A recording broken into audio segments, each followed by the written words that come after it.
All right. Here we are. Sorry I'm late. Had to get these graphics right. Gotta love these graphics. A stream is only as good as its graphics. Uh-oh. Zinc messaged me on Discord. Let me check that. Let me check that quick.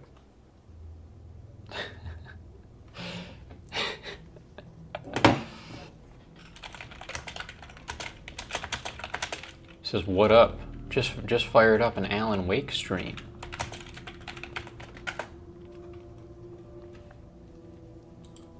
That's what's up, Zinky Poo. Can't be interrupting my streams right now. Silly boy.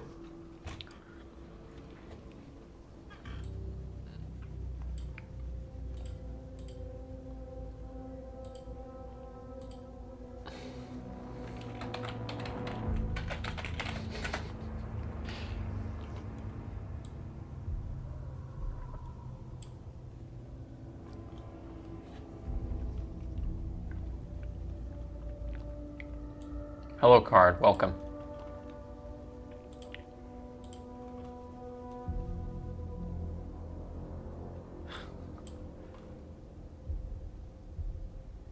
Thank you, Card. Thank you. I worked hard on it. I had to get this going.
All right.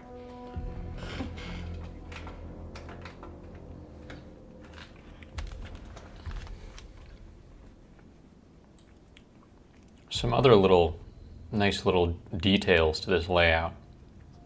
Part of the reason it took so long.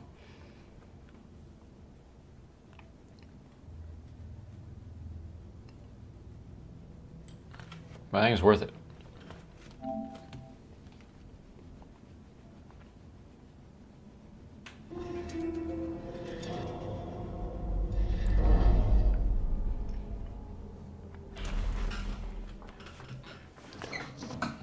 Epic Games. When I think Epic Games, I think Fortnite and Alan Wake.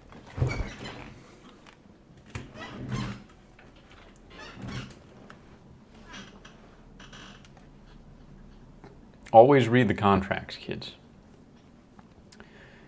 They design the contracts this way so that you read them, so that they're easy to read and you want to read them, and even if you do read them, so that you understand what's being said. For instance, severability. If all or any provision of this Section 5 is found invalid, unenforceable, or illegal, then you and Epic agree that the provision will be served, and the rest of this agreement shall remain in effect and be construed as if any severed provision had not been included. The sole exception is that if the prohibition on class arbitrations is found invalid, unenforceable, or illegal, you and Epic agree that this entire Section 5 will be void and unenforceable, and any dispute will be resolved in court subject to the venue and choice of law clauses specified in this agreement. You see? It's stuff like that. It's stuff like that that you need to know so that if your wife gets served food that she's allergic to at a Disney resort, you can't sue.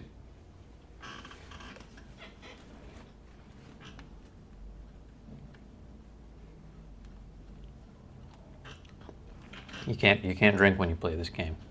It's too dangerous.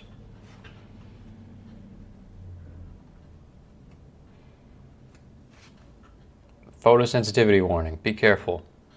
Also, photosensitivity warning when it comes to my stream graphics.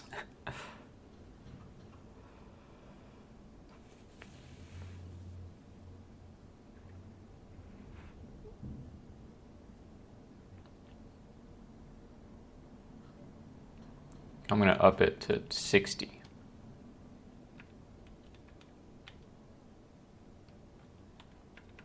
And my monitor doesn't really, I don't need HDR. I think we can go in quality mode though. Subtitles on for everyone.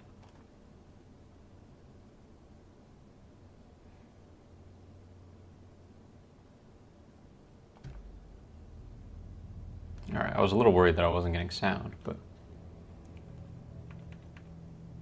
Cosmetics? Alright, I don't want to spoil anything by looking at the cosmetics.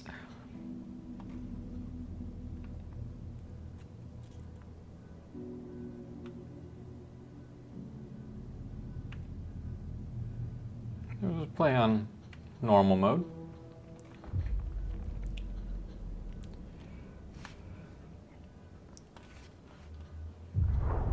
Back to the beginning. We all come to a story with hopes and expectations, looking for an answer. Sometimes it would be better to live with that hope without ever knowing the full story.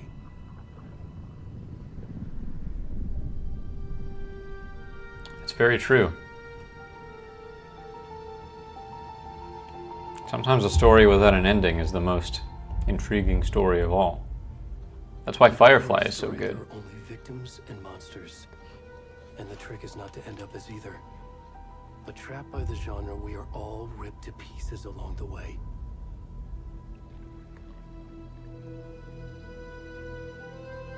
This is not the story I hoped it would be. This is not the ending I wanted. This story will eat us alive. This story is a monster. And monsters wear many faces.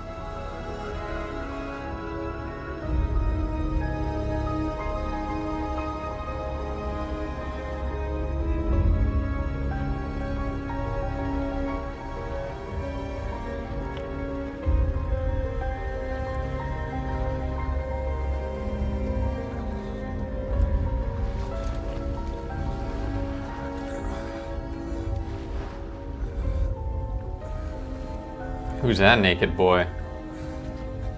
Get your head out of that water, silly boy. You're all naked. Clothes. Show me the nearest clothing store.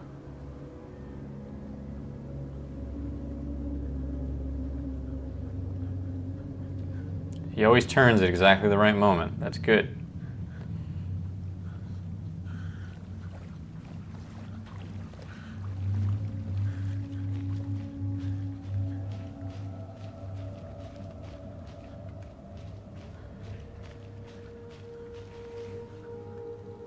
Actually, this reminds me, before we get too far in,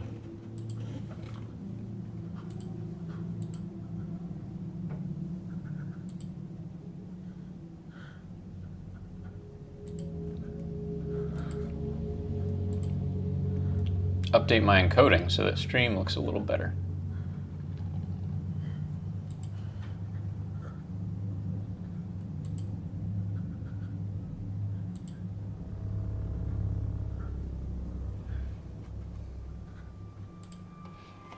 There we go. Want things to look nice for you guys. All right, where am I headed? We're in the woods. It looks like mostly broken branches around us, though it is quite dark.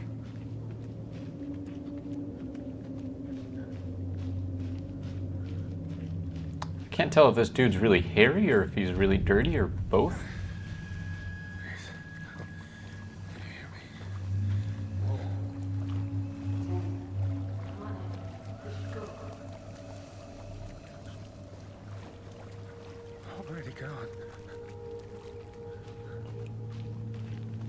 Hey, those people, that was not very sportsmanlike of those folks to not help this gentleman.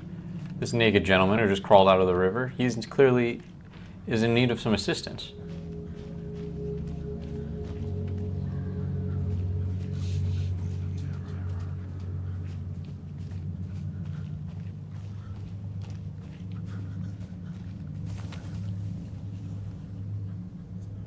What's that noise? What's that sound?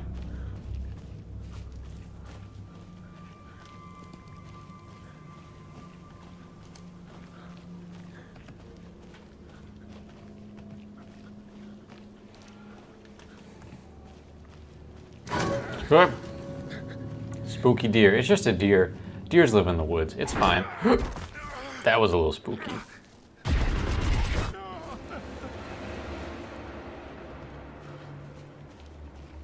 That was not a spooky deer. You should be afraid of that hallucination.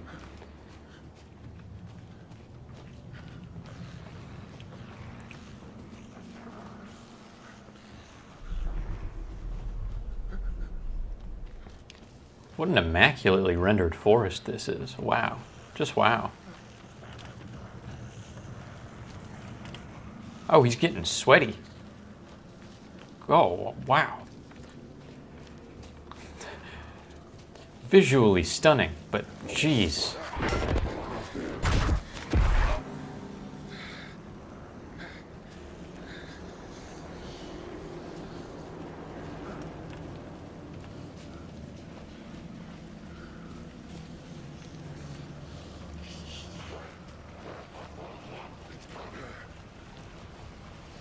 I'm getting chased by a scary thing. That's for sure. Okay, here we go. We have a structure of some kind.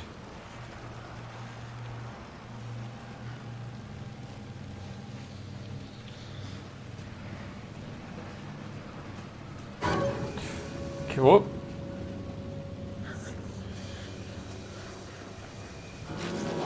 This looks like a ritual. This looks like a cultist ritual. I don't want to be part of that.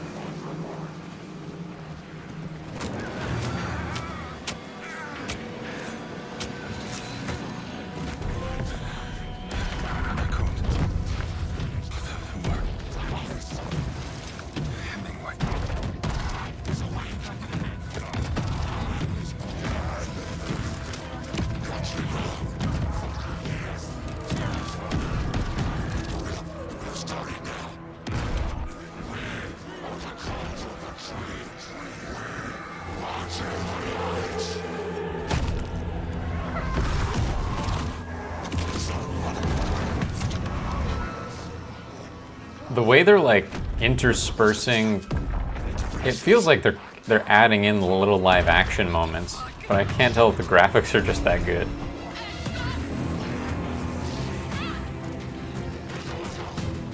Oh look, the two people that didn't help me earlier.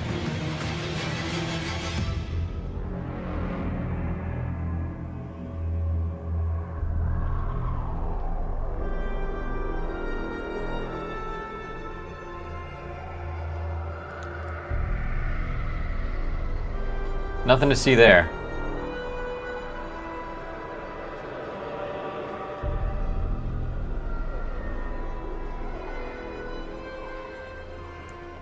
What's up?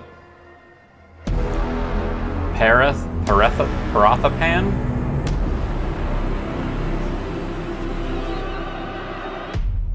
Recommend a new game? Well, what have you played? You know? I got a lot of recommendations, but tell me a little bit about your background. So I don't recommend something you haven't played before, and so I can make a rec that is to your taste. I'm good, Mom. How are you? This trip might take a little longer than I thought. I'm sorry I've been gone so much lately, Logan. Oh my God, Mom, it's not your fault. People get all murdery. What happened? Just work stuff. Right. Well, Dad and I are just watching the latest episode of Night Springs here. Mom, it's so good. No spoilers! I'll let you get back to the show. You were supposed to wait and watch with me.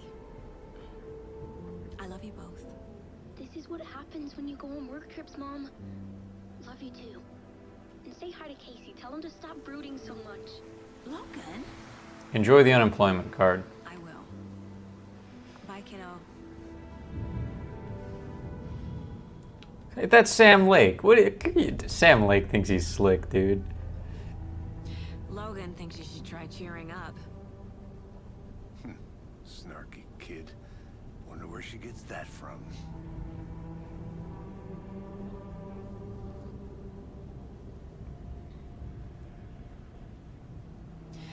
It can't be a coincidence that another body turns up just as we arrive in town. Feels like the killer's leaving us a message. I'm glad you're on this case with me, Anderson. It's right up your alley. You should take lead. Think of me as the backup. Okay. Any words of advice? Nothing that would cheer anyone up. He's got a real G-man delivery. Real G-man line delivery. Here we are. Cauldron Lake. Time to get to work.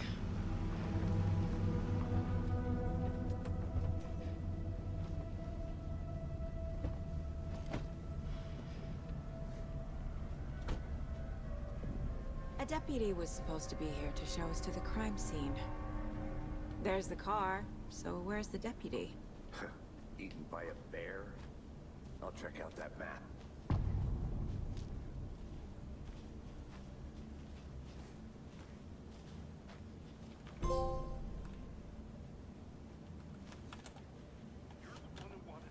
I think I hear someone. Could be our deputy. I can go take a look.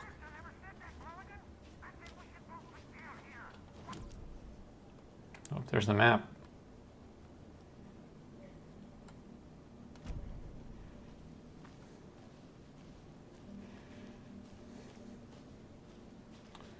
Who's that guy?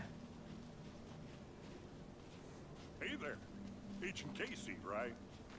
Sheriff Breaker said you'd be coming by to take over the case. You're half right. Anderson? Saga Anderson. I'll be leading this case. Seems you already know my partner, Alex Casey. Shoot. Sorry about that, ma'am. I'm Deputy Mulligan. I just figured that... Mulligan, more like moron again. Federal agents right here, Thornton. My partner, Thornton, down at the crime scene. He's not what you call the sharpest axe in the shed. Right here? What do you mean? Are they with you? Oh, shit! They didn't hear me, did they? What can you tell us about the crime scene? Tell them about the heart. I was getting to that, Thornton. Well, we reckon there are some organs that are currently outside the victim's person when they should be, well, you know, inside. Nicely done. Good work. Were there any witnesses? Yeah, a couple out-of-towners. I wonder what they were doing sneaking around the woods at night. Mention the city folk. It's pretty suspicious. Not that we have anything against city folk, right, Thornton? No One Wants to Die is a pretty good Don't noir worry. detective game. Sheriff Breaker took them back to town a while I'll ago. keep that in mind. Thanks. I want to see the body. How do we get there? Oh, sure, that's real simple. Just through the hole in the fence, down the hill towards the lake, around the old convenience store. You can't miss it. Everything's been closed. Why do we need to since get the here other through a hole in a fence fence? Where would we... store, the campground, all of it. Mulligan, tell them I'm here, waiting. I'll show them around. They got it, Thornton.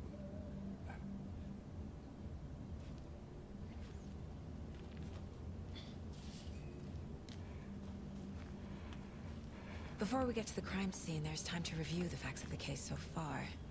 Make sure I'm seeing the clues clearly.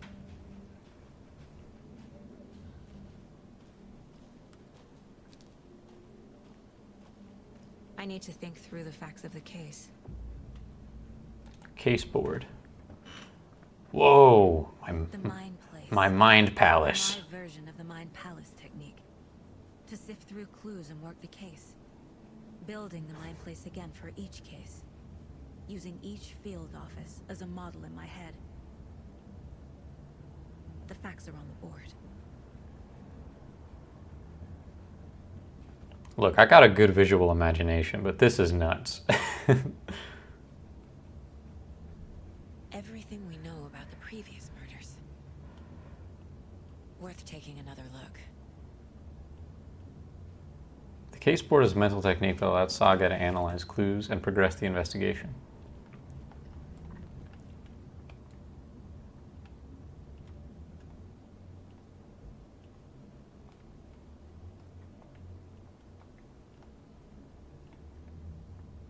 All victims reported missing in 2010, no other commonalities. Ted Lane was a dentist who was stabbed. Bloating. Bloating beyond regular rigor mortis. Bruising on the wrists. He was restrained. Wendy Davis, teacher. Body was bloated. Large chest wound. Does that mean maybe the bodies were thrown in the water in those cases? That could also explain the bloating. Percy Wolf, store owner, bruising, heart removed. Strange tattoos on the old guy. Old guy had strange tattoos. Were they put on by the killers, or did he just have suspicious tattoos? No bloating reported in that image. Slight differences in the murders. Bloating is the only commonality in the bodies, but not the cause of death. Exposure to water postmortem, that's what I said. Throwing them in the water after you kill them. That causes bloat. Bruising on the wrists and legs. Deep gash in the chest.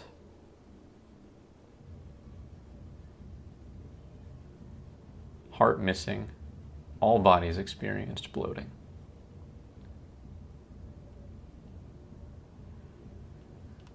Post-mortem tattooing of the body. The murder targets have no discernible common traits. Well, they're all Caucasian. And they all appear to be working professionals. Middle class to upper middle class.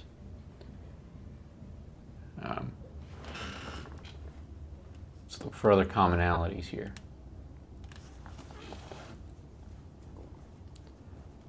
They all smile in photos.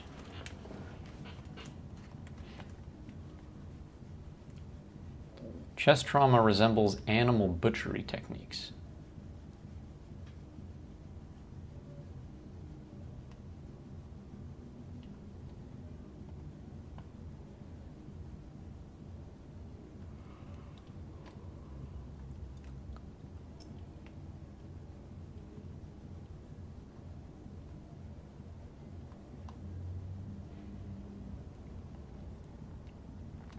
Like, why is there a half-eaten apple and like candy wrappers and shit in your mind palace? Ooh. This looks like a JVC art with a built-in DVD player. Nice. Excellent addition to the Mind Palace, the CRT. Picture of the child.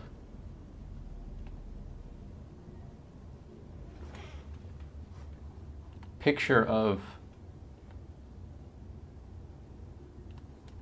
partner? I mean, that's her partner.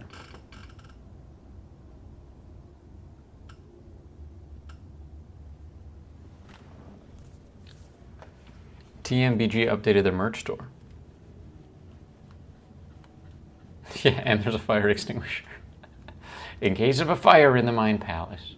The electrics are really old here. Fridge, water cooler, tea station. Damn, this is a nice Mind Palace. Pistols magazine. 2 fire extinguishers. One by the exit and one where food is prepared. This is a safe Mind Palace. And a ladder for renovation work if needed.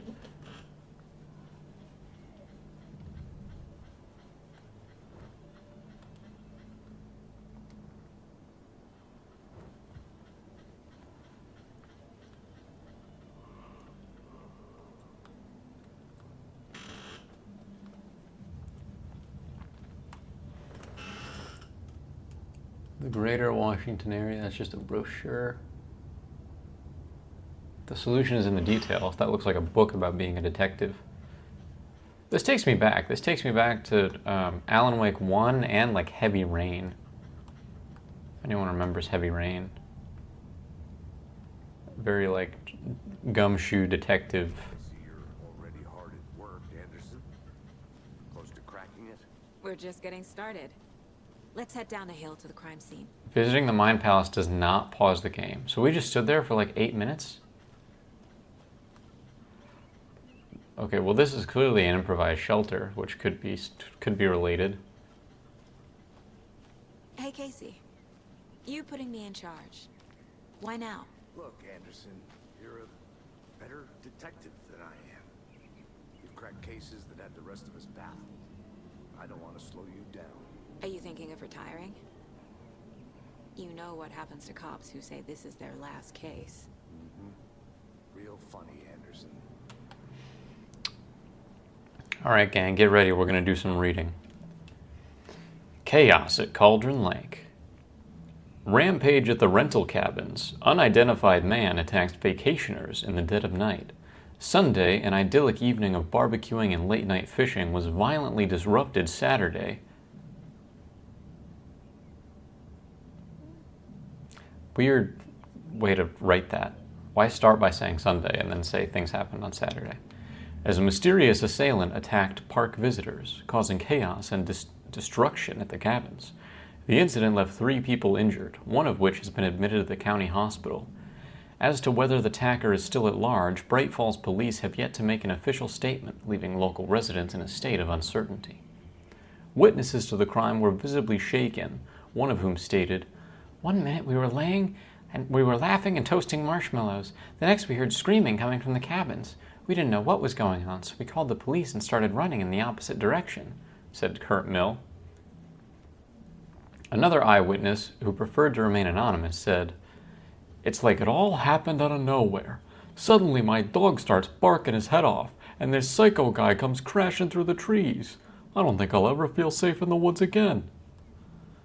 A representative from the rental cabins, who chose to remain anonymous, wanted to remind customers, "If you have plans to stay in our lovely cabins this summer, please get in touch with us, as we may need to rejigger some of the reservations based on the state of the cabin that you have rented with us." The representative went on to further remind future and potential guests of the wonderful amenities that can be found on their company's brochures and the website, which is real nice, state-of-the-art. My nephew made it, and he's a... Oh, the company's website, which is real nice and state-of-the-art. My nephew made it, and he's a real computer whiz.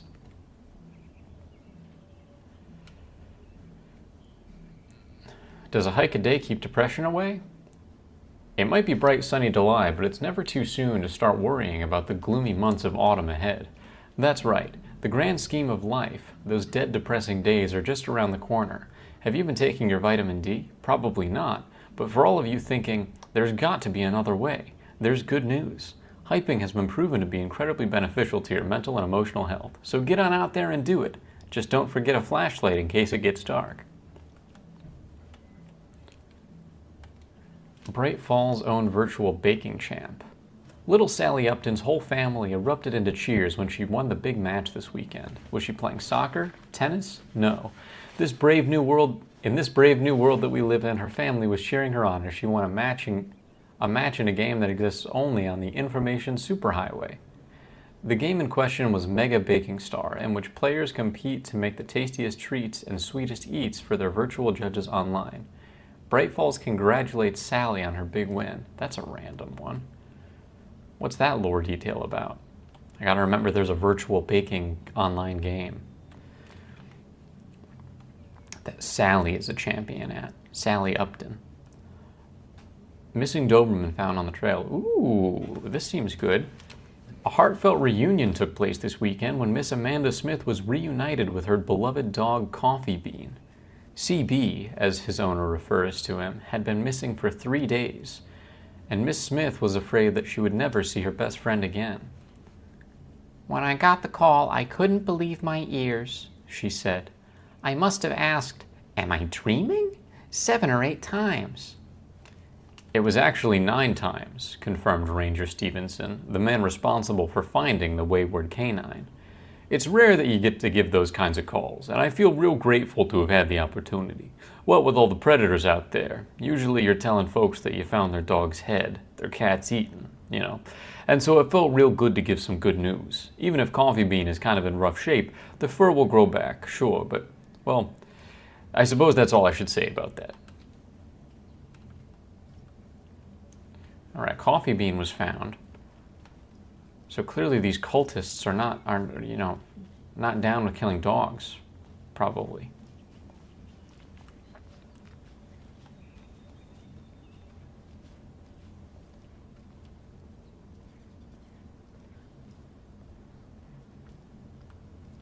Starting fires is prohibited.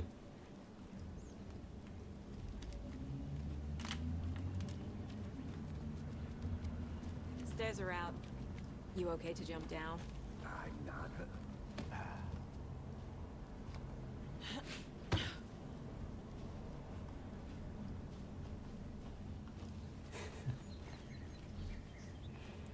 When in your life have you ever just been like, damn, gotta jump down this 5-foot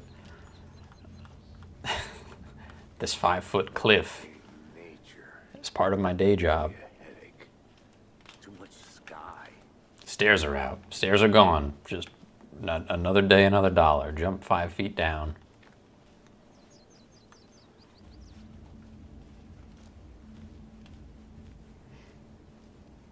Not a bad place to get murdered. If getting back to nature is your thing. I don't know. Dark? This place would... I speak from experience. This place sucks to get murdered in when it's dark. It's real scary. Damn. Should have brought an umbrella. I like the rain. The only thing around here that feels like home. You think the local law had the sense to put up a tarp? If they did, next coffee's on me.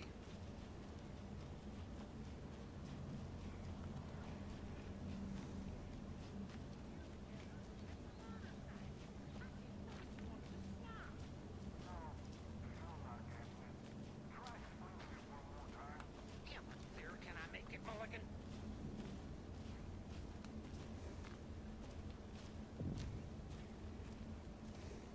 Hey! Deputy Thornton, I take it. That's me, at your service, ready to get this case solved.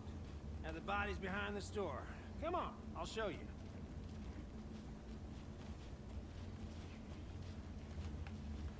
So, FBI, huh? That's so cool. Hunting down psycho serial killers and shootouts with the mob. You forgot the UFO cover-ups. What? Those are real? You guys hiring? Let's just see this body, shall we? Sorry, I went the wrong way. My fault.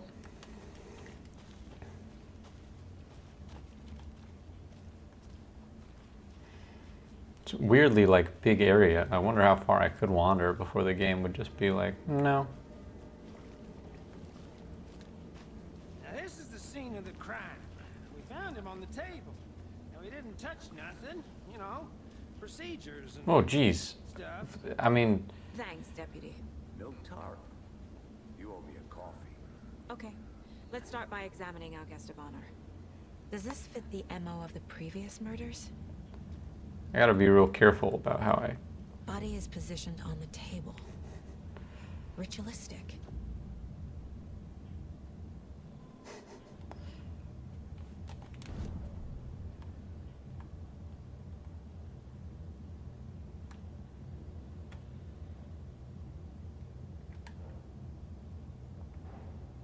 Another body turns up just as we arrive in town. Coincidence? Friend stole a really funny joke from me on Twitter. Do I block? What was the joke? Another body has been found in the woods near Bright Falls. Perfect timing. I need to see if this is linked with the killings. We're here to investigate.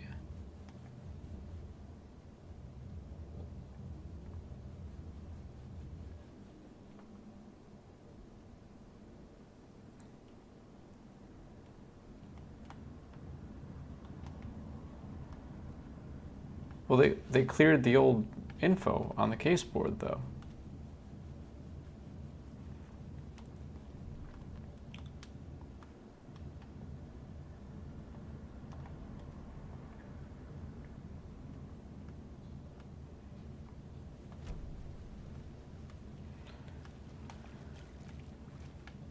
Step 1. Examine the corpse.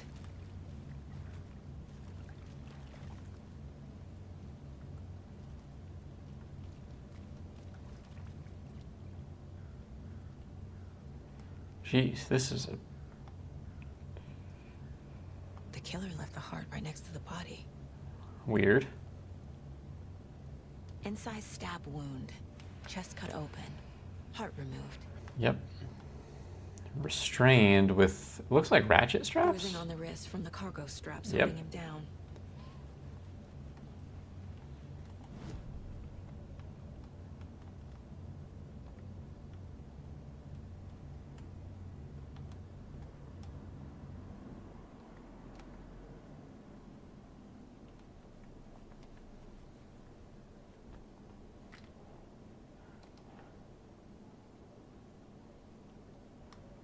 Oh, I get to do it myself. You wouldn't get it. Try me.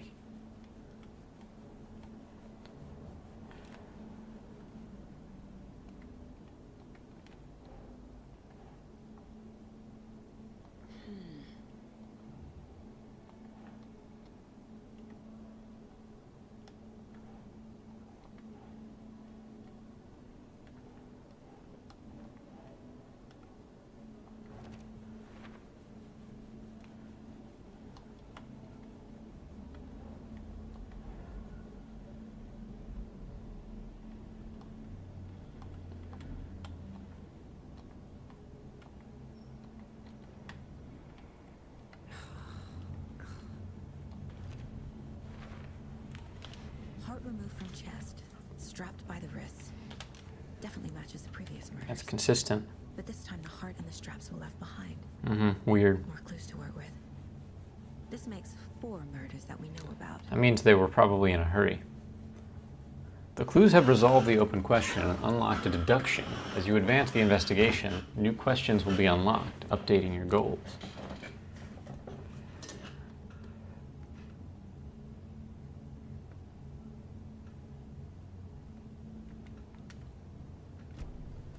Who is our victim? Who killed him? Need to find more clues. Large amount of blood on the table. The victim died here. Multiple people were here. Multiple killers?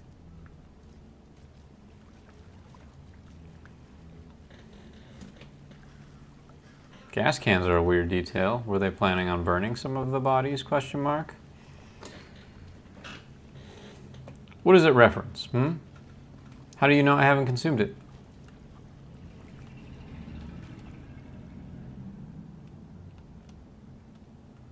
Tripod knocked over. Someone left in a hurry.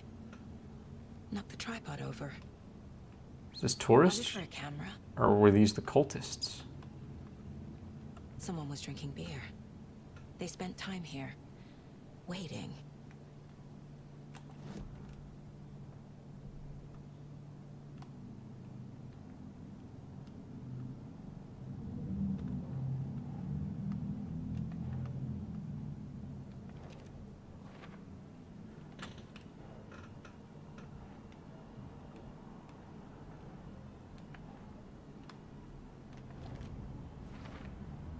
Boot prints, indicating multiple killers. Quite the party.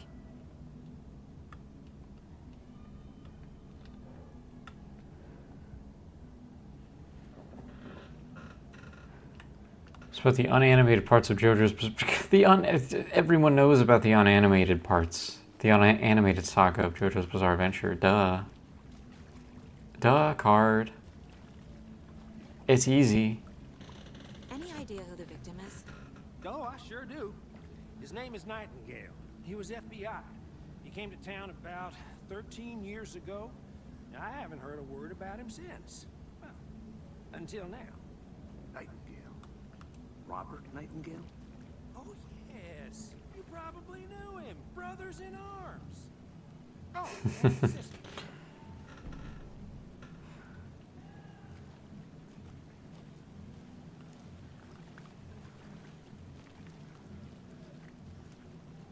So you knew Al Victim.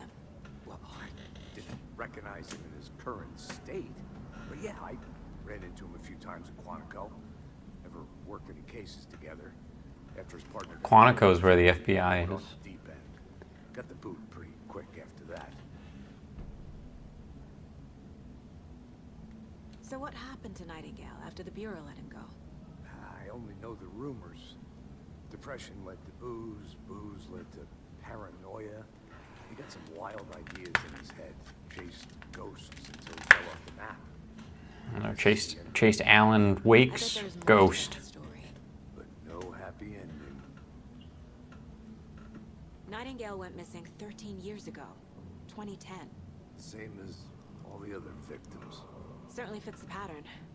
Makes me wonder what was going on that year. Probably something this town wants to forget.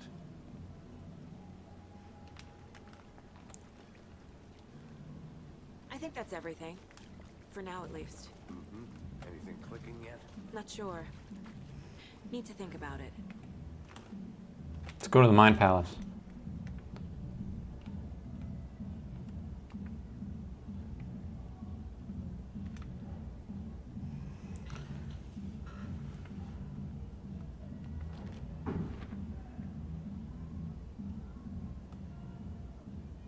Can you guys hear that music that's freaking blasting?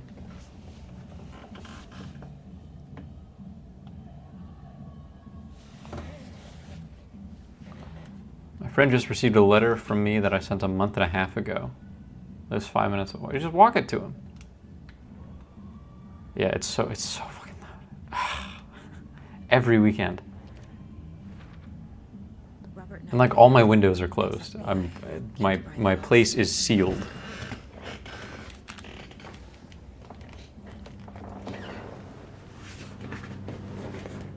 It's not fun if I walk to him. It's you can pretend to be a mailman.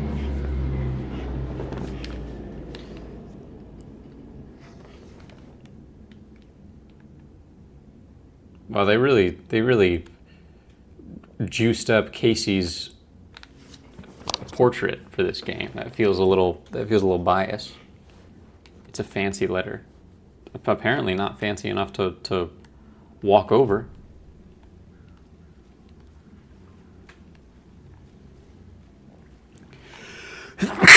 Oh, excuse me. It's just allergies act up in these wet forest.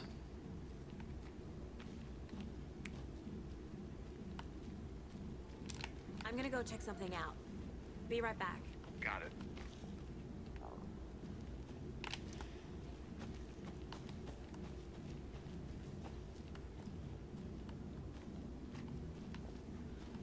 What is all this? A creepy twig sculpture? Whoa. Wonder what's inside. I should Confused? take a look around for a way to open this thing. Follow these steps. Wash your hands, take the chicken out of the fridge. Take a nap. What a weird note.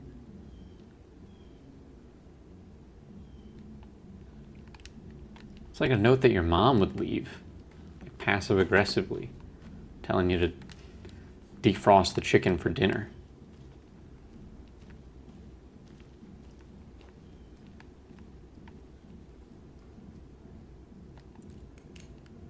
Flashlight time. Woo! Alan Wake, flashlight.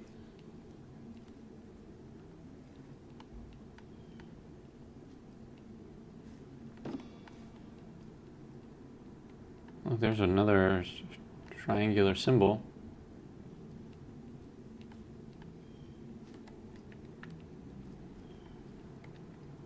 Hey there, Mr. Deer. You remind me of a dream I had. That was a weird interaction. I don't know who responds to a taxidermy deer like that.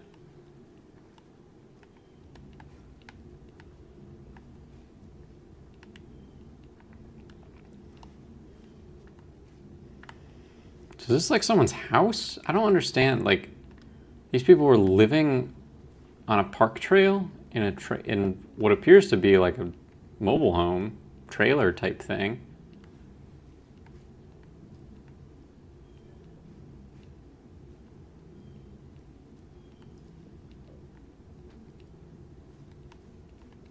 So many triangles.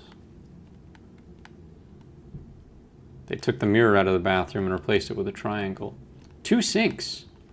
That's fancy.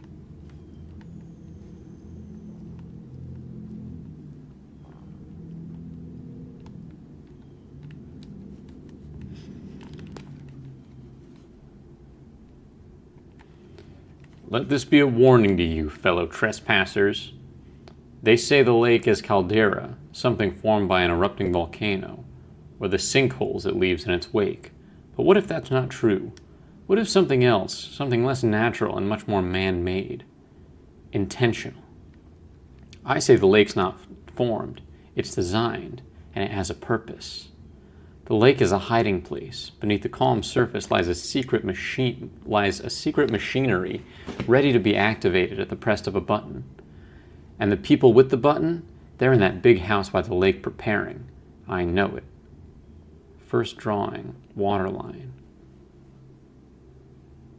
Real caldera is made from a volcano, lava. Second drawing, waterline engineered sculpture, strange machines.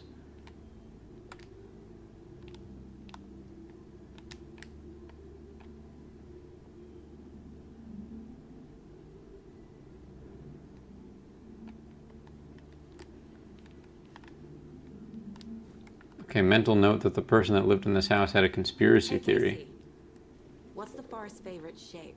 Please, Anderson. Just one case without the A triangle. I don't get it. Yes, you do.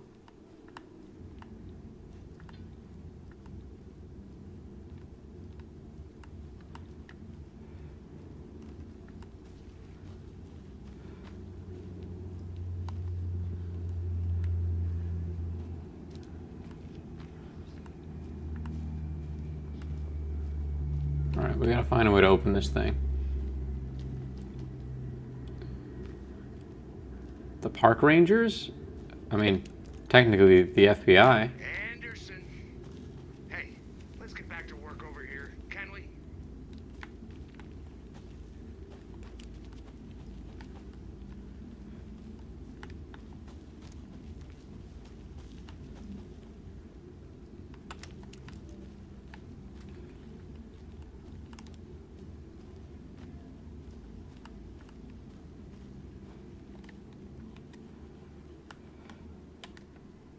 UFOs, the ultimate guide to spotting unidentified flying objects.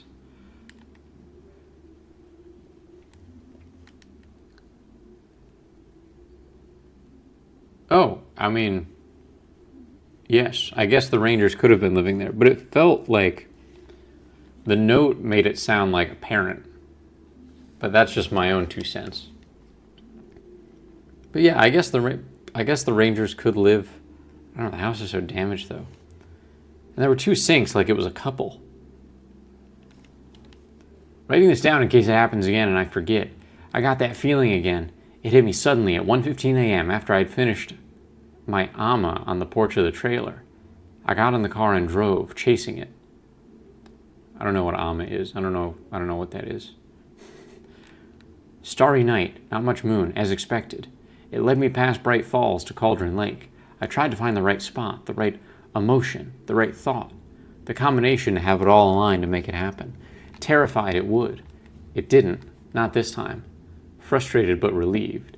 I scanned the sky for shapes, the objects, nothing. But when I blinked repeatedly, I think I saw the after image of an octahedron. It faded fast. When I get ready to drive back, I felt someone watching me. Here, but not here. It's him. I know it is. Does he know I'm getting close? I'm on the right track. I was right to come to Bright Falls. Someone's looking for UFOs. Is that a kid's lunchbox? An Alex Casey movie lunchbox.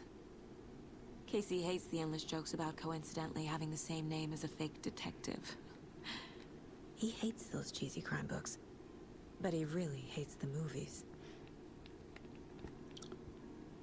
How do you like the knitting, hero? I had it made just for you.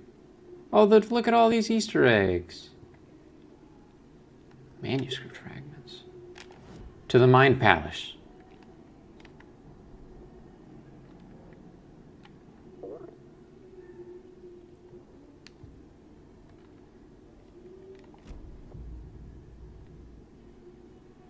Can be used to upgrade weapons in the Mind Palace. Ooh. There. Oh, hello.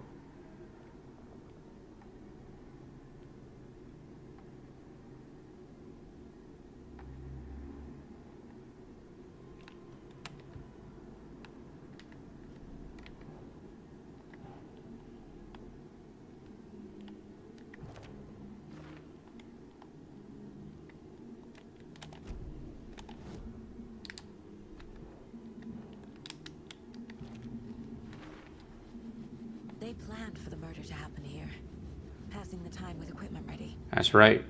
They were waiting for him. The tripod and the beer. But why Nightingale? He's been missing for 13 years. Why here? Why now?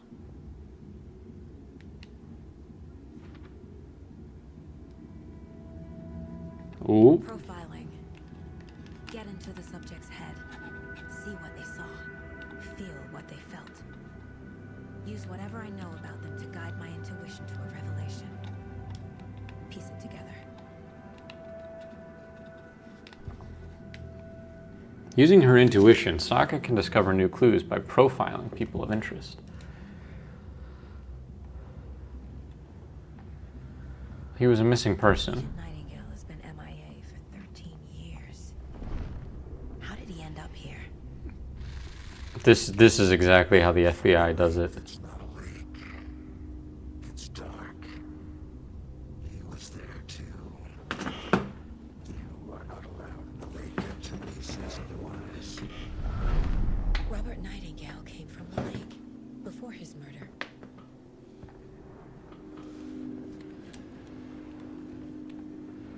Nightingale was chosen as the victim. Why? Like the switch. It was dark. Lights are off. These are all references to the first game. Somebody's home. This wasn't some random act of violence. This was a ritual. And Nightingale a component. They didn't see him as a person. More like a container for something. Okay, this is more than intuition. This is psychic.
Is this where we got in?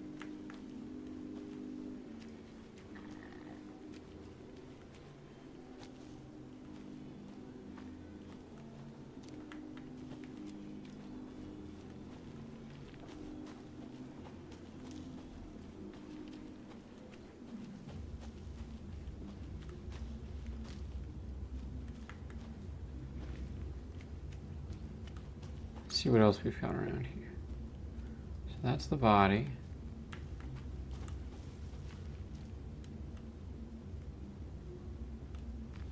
Gotta check every nook and cranny.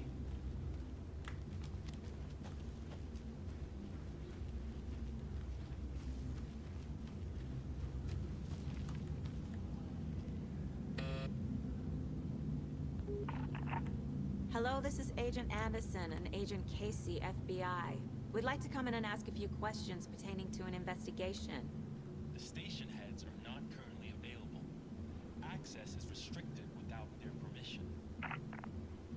Nice talking to you, too. Jerk face.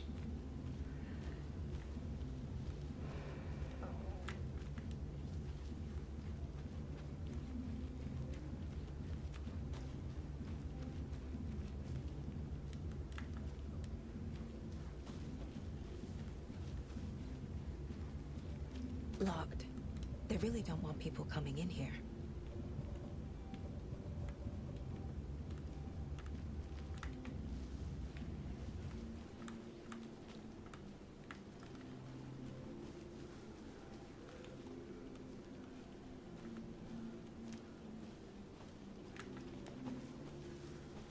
Got more questions for this guy now, though, right? Good to see you still in one piece, Anderson. Forest can be a dangerous place.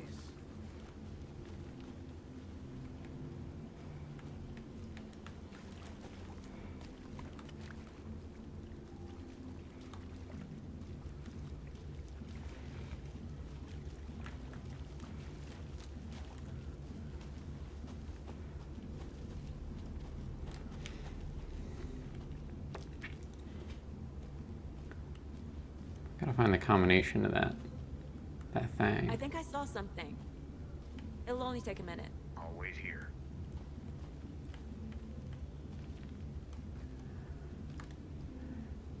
Am I able to try a combination even, or do I like need to solve it before it? Oh. It's the weird triangles. Wash your hands, take the kitchen out of the fridge, take a nap. Easy.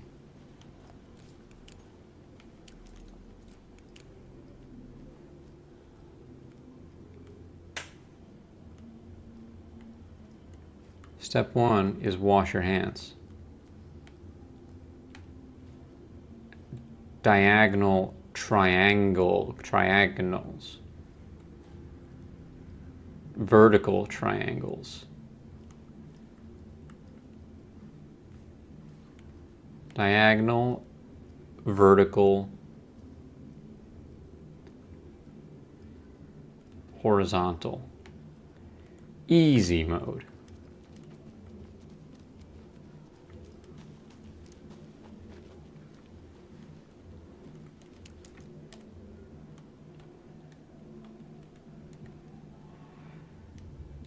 Diagonal.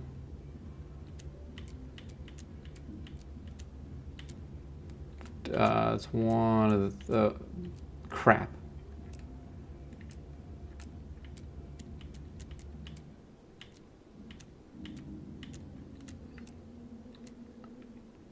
All right, I gotta see which vertical it was.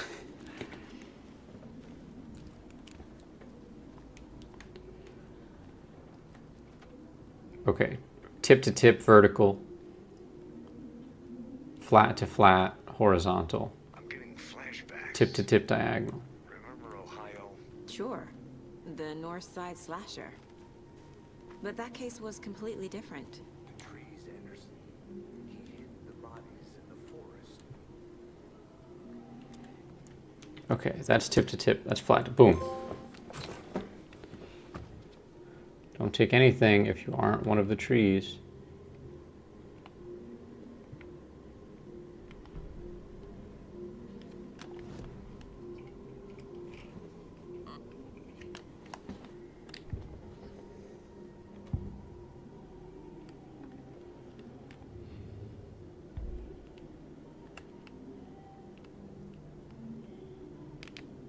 This mug always cheers me up. Not the worst mom. My first ever prank on Casey. A true classic.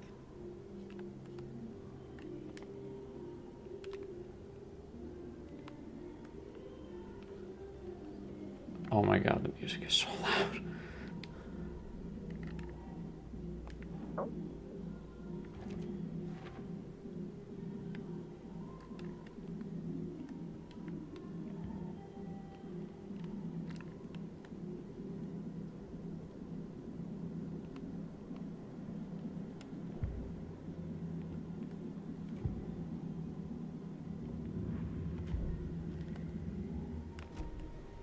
The lake is connected to Nightingale somehow.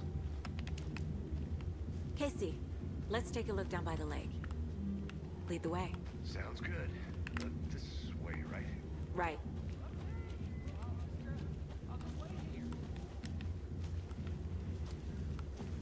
Did you get lost, Anderson?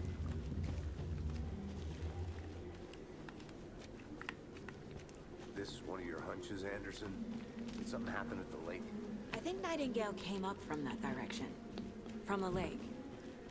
Probably looking for shelter. Safety. They were waiting for him. When you're ready, I'd love to hear what you put together so far. Sure. It's not that complicated. Nightingale was out in the woods alone at night, possibly nude. The killers knew he was here, ambushed him, dragged him to the campgrounds, strapped him to the table, cut his heart out. But then they were interrupted by those witnesses, the Bookers. The job is unfinished. That seems pretty complicated to me. What was this guy doing skinny dipping at this time of year? Haven't figured that part out yet. Tracks. Barefoot. Nightingales? They come out from under the boulder. Makes no sense. I didn't know trees got that big. There's a piece of paper on the ground. Let's read it. What's it say?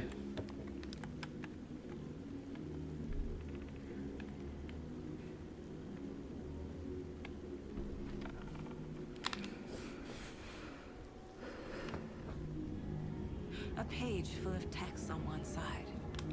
Not a printout. Written with a typewriter. Old school. Lines scratched out and edits added with a pen. Like a manuscript. Like a writer's manuscript. Story. Like Alan Wake. Like written by Alan Wake. It's for us. The text is about us. The We're victim was one of their own. fictional. Oh no! Special Agent Robert Nightingale. And then there was the page they found. The first step down into terrifying depths. Reading Reading the words. words. These words felt like a message. Felt like a message. Someone knew they were here. Someone playing a game with them. An invitation. How could they not accept? Even if they knew it would end up hurting them.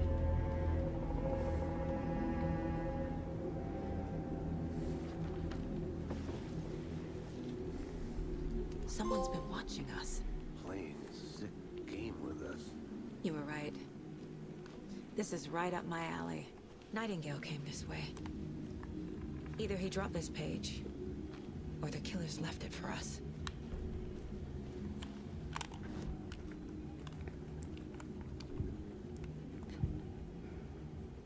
The page. We found a page in the woods. A story about these events. What is Nightingale's role in this? I carry his words close to my chest now.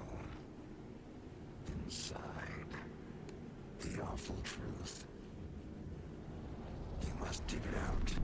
Something was put inside him. In his chest. I must find out what.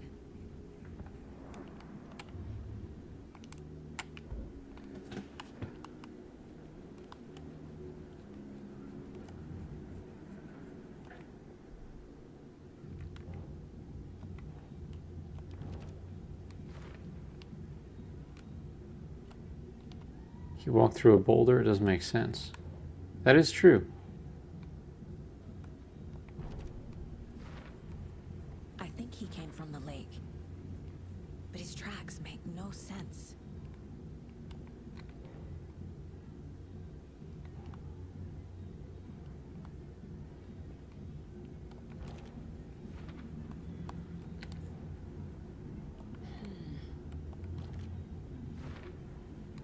Found all I can here.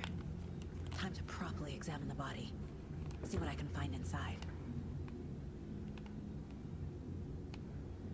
Casey, I think something's been put inside Nightingale's body. Let's tell the deputies to get the body to the town morgue. Okay. Ooh, what's this A say? witch with no heart. A strange echo of Al murder.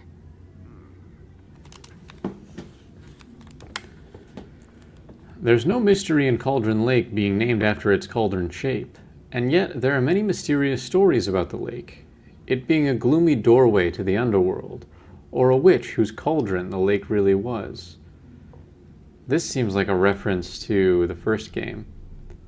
The legend tells that when the affections of a local sheriff went unanswered, he accused the lady in question of having bewitched him.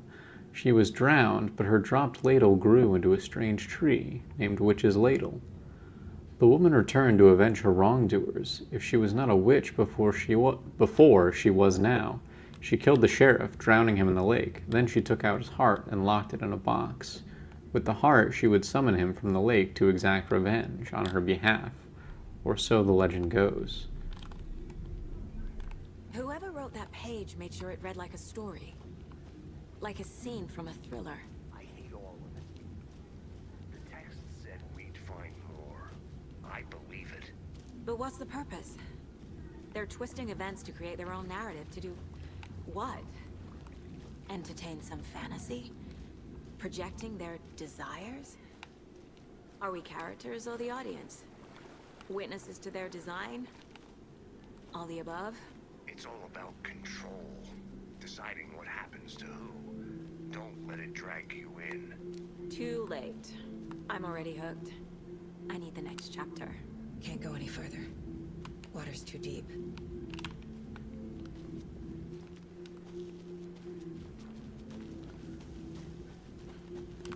This is layered. This is elaborate. Get lost, Anderson.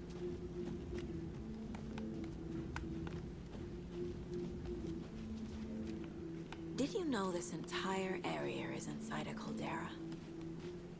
This whole mountain used to be an active volcano. Whoa. Imagine the force it took to carve this crater out of the earth. Calderas are pretty rare, so be sure to take it in.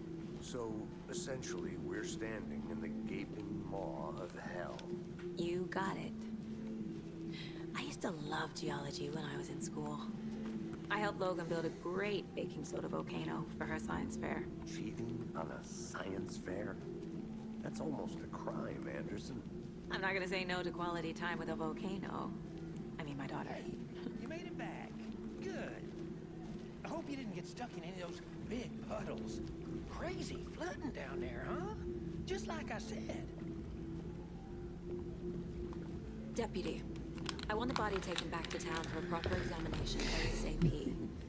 Well, sure, but the coroner won't be back in town for another week after Deerfest. Not a problem. I'll do it myself. Oh, and Sheriff Breaker called to say he's got the bookers at the Oh Deer Diner. Corner went to Deerfest. He loves deer. And I've got a key to the gate. It's a shortcut back to the parking lot just up the hill.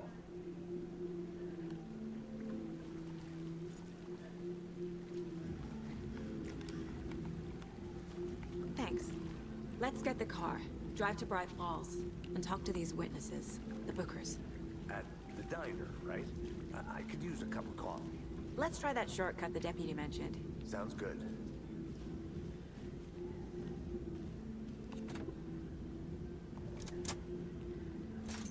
Bringo. Seems like a nice town so far. Murders aside. We haven't even been into Bright Falls yet. Cute lodge we got set up in. We should go for a hike if we get a chance. Shit, are they in the lodge? Being mean, Anderson. Deputies aren't exactly up to the task, but hopefully the sheriff will be more helpful. Not a surprise about the deputies. Doubt they see much stuff this gruesome.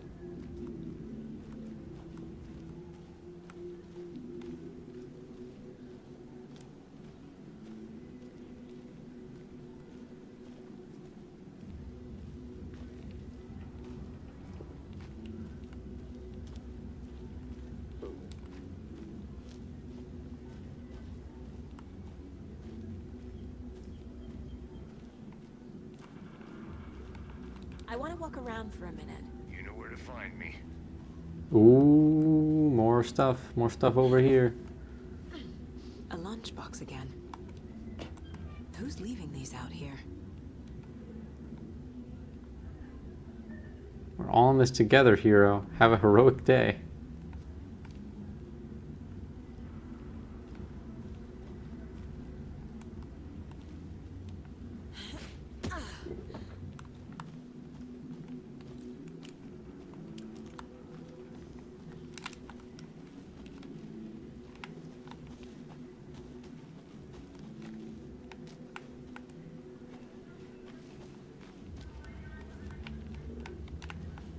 fit the clues all together yet. Heart removed, tripod, tracks leading to a dead end. A tripod? For a camera? To record a snuff film? Maybe. And why take out his heart just to throw it away? To stuff in something for us to find. What do you think's in there? Another page? Whole book? Put a book in a guy's chest? Spine to spine?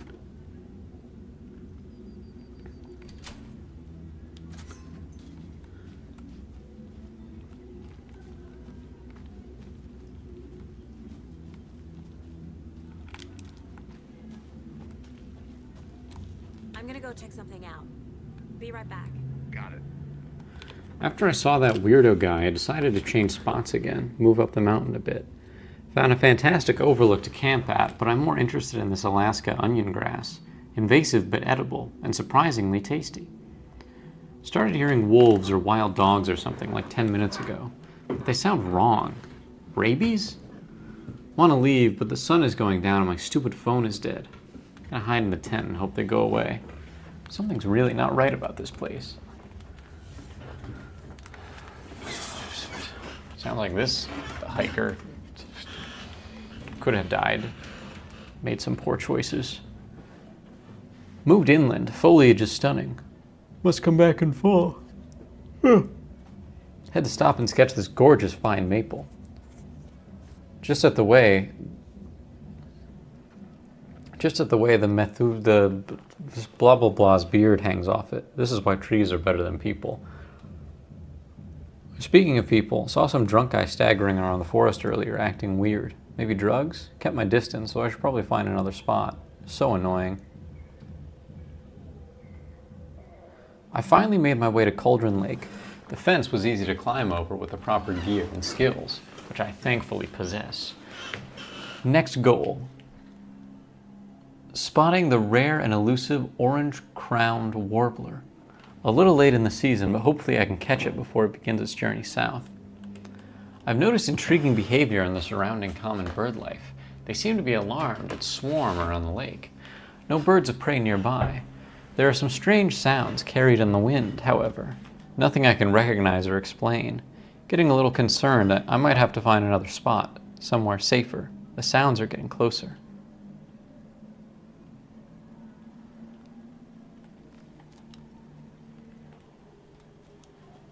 Just some ding-dong traveling in the woods where he doesn't belong.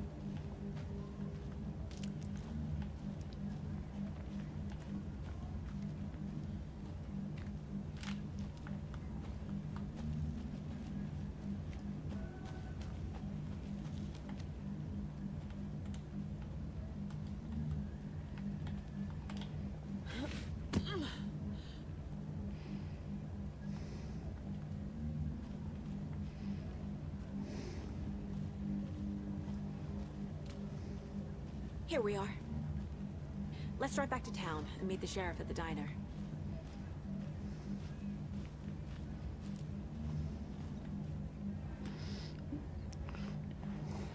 Driving cutscene. I can't get that manuscript page out of my head. I've never seen killers reach out so directly before. Damn impressive work so far. With your technique, these punches were moving fast.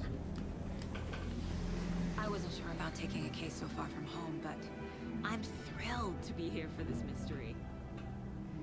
See, I feel like that's actually kind of a welcome thing. Because I feel like if you're a detective, you're either very, very damaged, or you can disassociate to just be like intrigued by what's happening and like thrilled. And I like the idea of this character that's kind of more outwardly like fictionalizing it a little for herself, which is very meta, but also I think it makes sense. I also like that she's wearing a little Christmas sweater under her FBI, you know? No three-piece suit for this The diner's just up the this waterfall. character. Shouldn't keep the sheriff and our witnesses waiting. I smell coffee.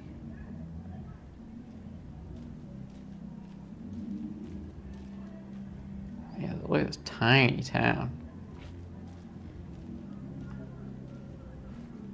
Recovering from a flood by the looks of it.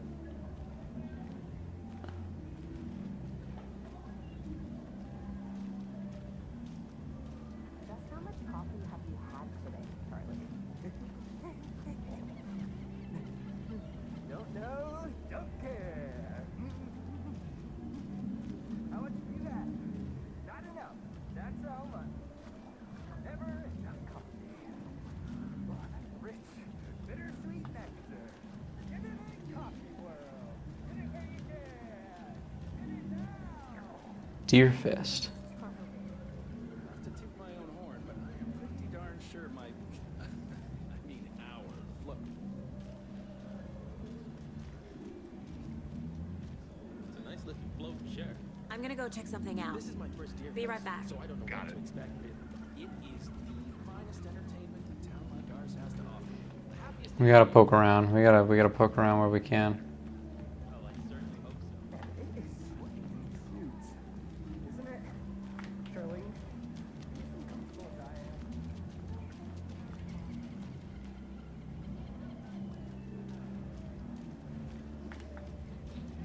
Man, I'm worried I'm gonna get a freaking copyright strike. My neighbors are playing music so loud.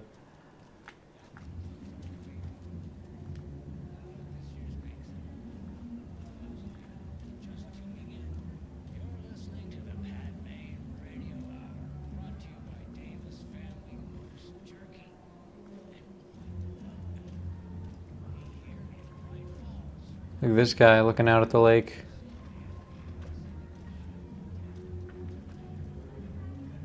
He's having some thoughts. He's thinking some things.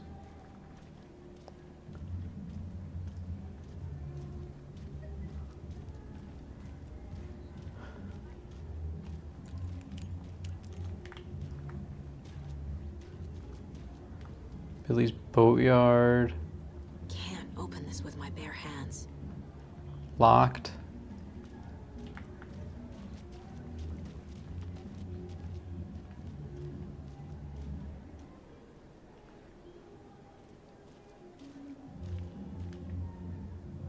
Another one of these things.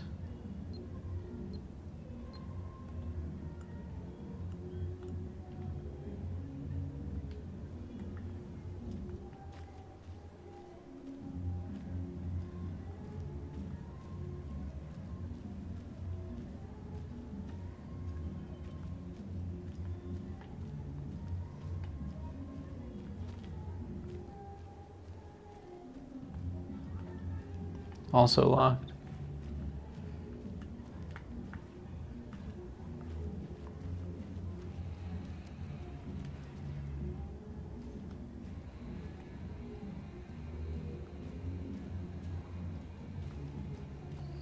Oh, open this one just with like...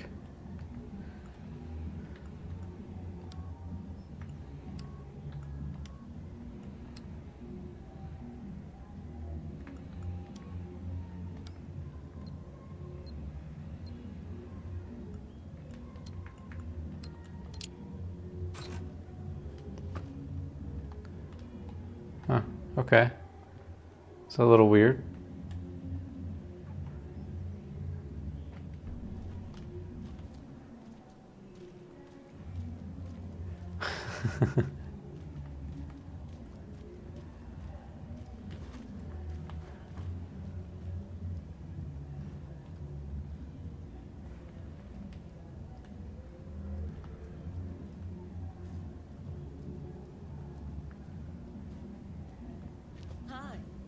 Hi.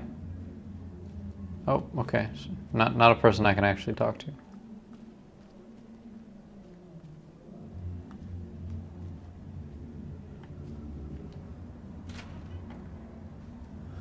So sleepy. Just a few more days.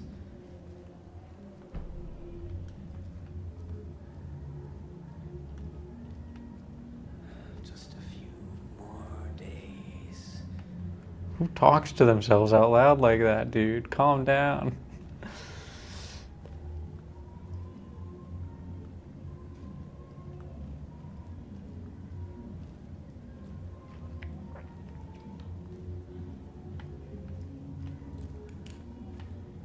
Why is it pitch black in this hallway?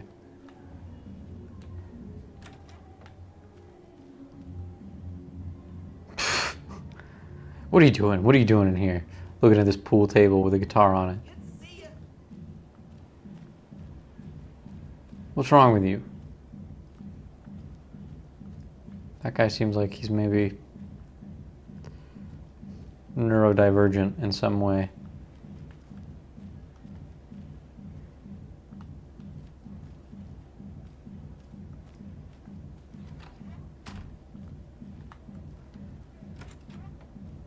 What about in here? What's in here?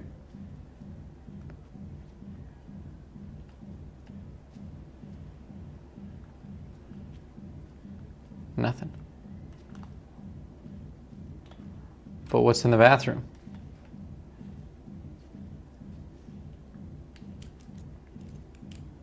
That's a rough looking video game mirror.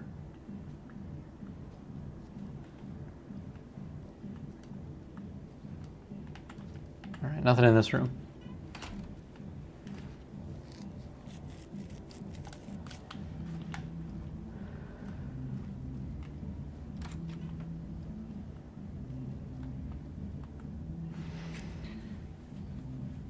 Reply, Cauldron Lake. Look into news and rumors. Focus on 2010. Cross-reference with old case files from NYC Cult.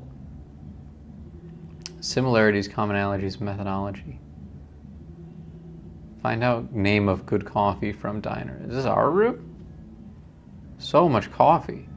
Jesus. Oh my God, is your colon okay? At that point, you just never leave the toilet. You drink that much coffee. That's just acid going through your body.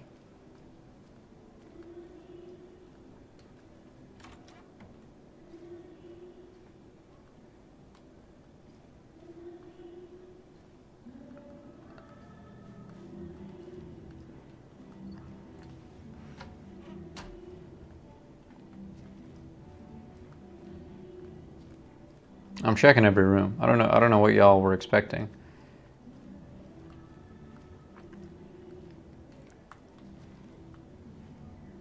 Do not disturb sign. It's not opening. Locked. All right. Checked every room down this hallway.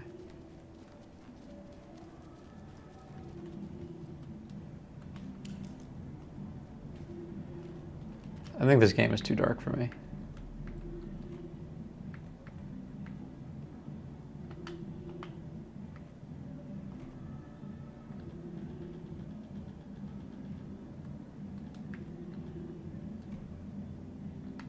Oh, the gamma. The gamma was what I needed adjusted.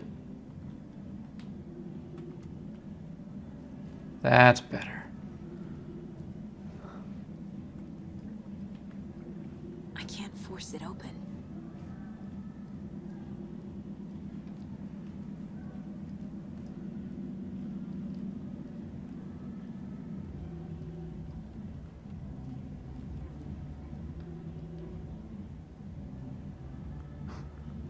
He's feeling himself. Take it easy.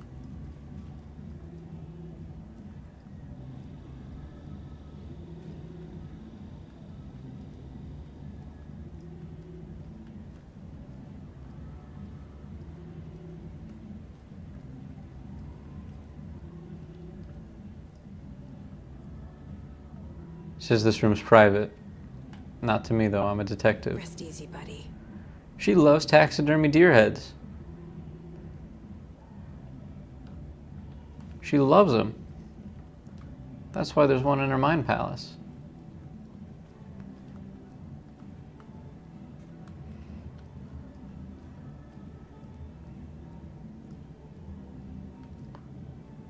Oh wait, this is my mind palace.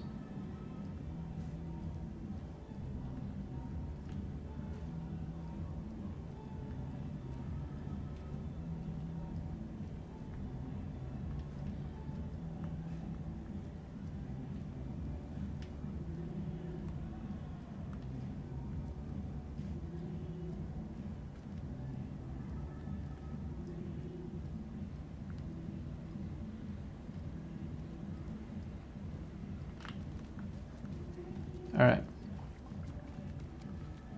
I think we've explored the lodge.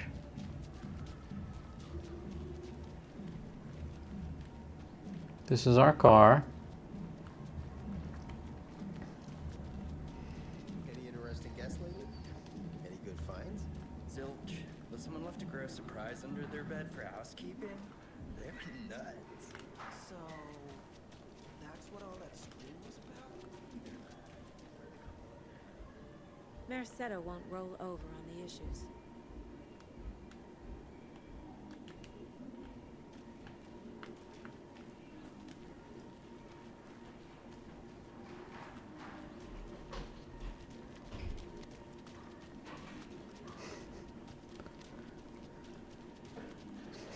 We're going for a walk, everyone. I can't leave here yet. Oh, never mind. Lots of work left to do. Fair enough. We cannot just walk down the road.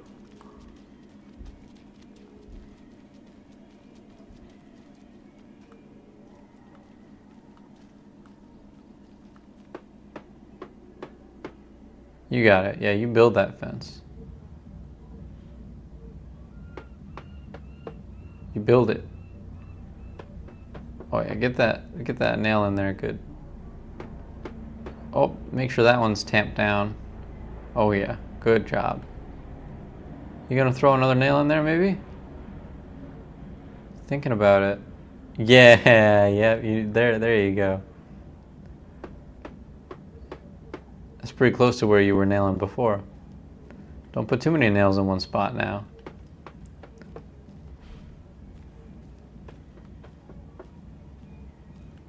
This is not the right way.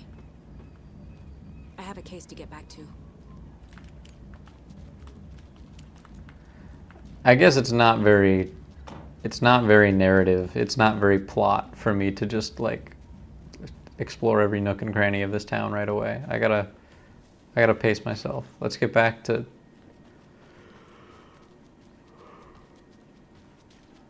the main event here. Welcome back, Anderson. Let me guess. The FBI. Welcome to Bright Falls. It's nice to have you here. I got you both some coffee. Oh, it's Washington's finest. Nice to meet you, Sheriff. I'm set for coffee. You know, I wouldn't say no to another. I'm Agent Saga Anderson. This is Agent Alex Casey. Tim Brinker. And let me just say, I'm happy you two are here. Frankly, we could use the help. Make me want coffee. Your deputies said you had a couple of witnesses here. They made them sound like suspects. Mulligan and Thorpe are still on about that? No, the Bookers don't strike me as the murdering type, but you can decide for yourselves. We're just inside having coffee and pie to calm the nerves. I'll see what they have to say. Ooh, pie. Casey, you compare notes with the sheriff. Take your time. We've looked through the case files you sent over, Sheriff. Have you had many people besides the known victims go missing? Sure. But it's slowed down ever since Culver Lake was fenced off. With a guess. Missing person cases spiked throughout 2010. The fence was built just after. Yeah, that's exactly right. Jukebox is out of order. The poor old thing can only take so much of the same song being played over and over and over. I'm as big a fan of Coconut as the next person, but come on.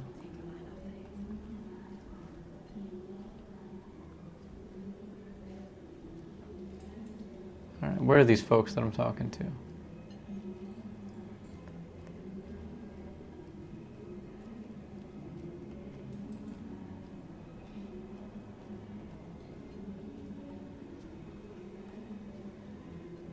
How can you be so calm? Emergency is a part of the job. Can't dwell on it too much. Excuse me. I'm Agent Saga Anderson. Are you the Bookers? That's us. I'm Tammy. They're younger than I thought. Hello, officer. Just Saga is fine, Ed. So, are we being charged with anything? Because if not, we'd love to get back to our hotel and decompress after what we saw. Take a bath, scream into pillows, that kind of thing. We're not charging you. I just have a few questions. I never understand the trope of like people are witnesses to a murder and they just get all like chatty and sassy. So what did you see in the woods? This naked dude came out of the lake, and he was acting crazy, shouting weird shit at us. He must have been on something. Unless skinny dipping at dawn is a thing around here. Then we heard shooting.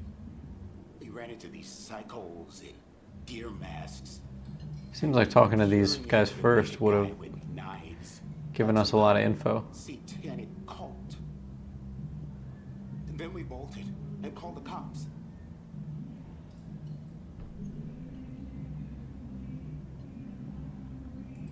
What were you doing at Cauldron Lake last night?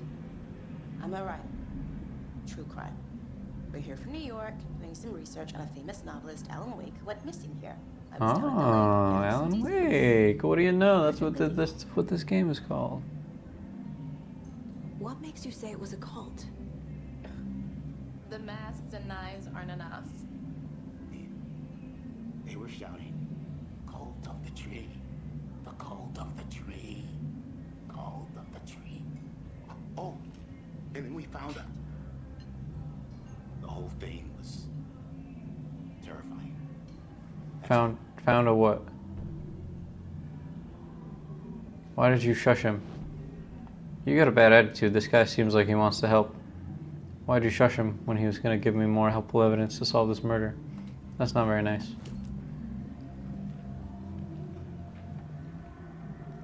The cult of the tree.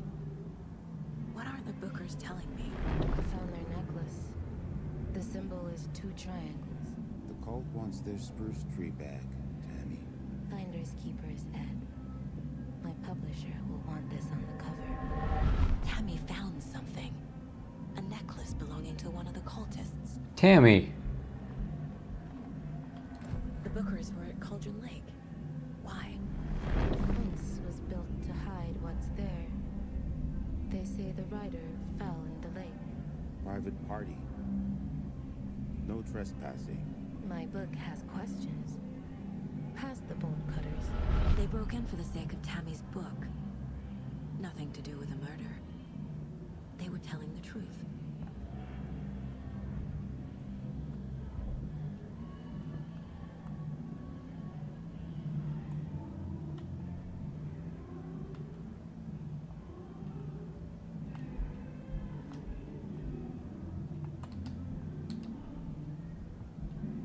One look at my certificate.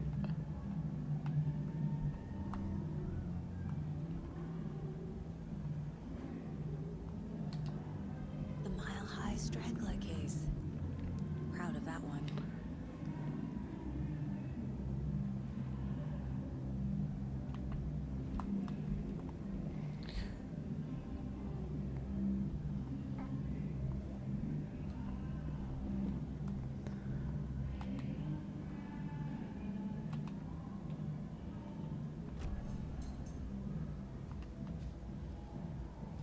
So you found something there, right? A necklace these cultists may have dropped. Okay. Wow. How did you put that together? It's evidence. You need to hand it over.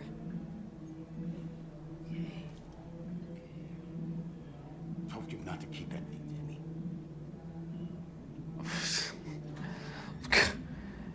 Oh, all right, yeah.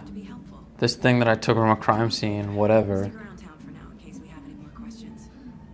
Like we'd even dream of missing dear Oh God. Saga Anderson. As I live and breathe. I thought we'd never see you back here after that awful, awful thing happened to your baby girl. How are you? I'm sorry. Who are you? I don't know what you're talking about. It's me, silly. Rose. You know me. I don't think I do. And what horrible thing happened to my baby girl? She drowned. Your daughter. That's so weird you don't remember. How do you know I have a daughter? Oh, I know what this is. You're blocking out your traumatic memories. happens on TV all the time. No. You're mistaking me for someone else. If you say so.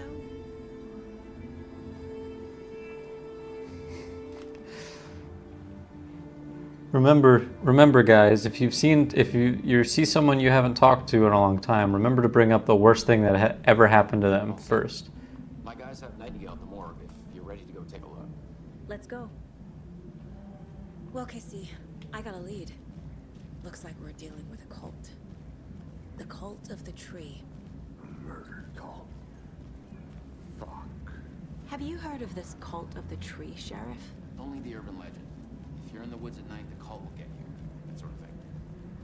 We're not gonna find out you're the Grand Wizard or something, are we? I played some D&D back in the day. Wizard was always my favorite class. Morning, Sheriff. Looks like you have some guests. Ah, morning, Ted. Yeah, real important guests. Deerfest. Always draws a crowd, right? Too true. More the merrier. Have a good one, Sheriff.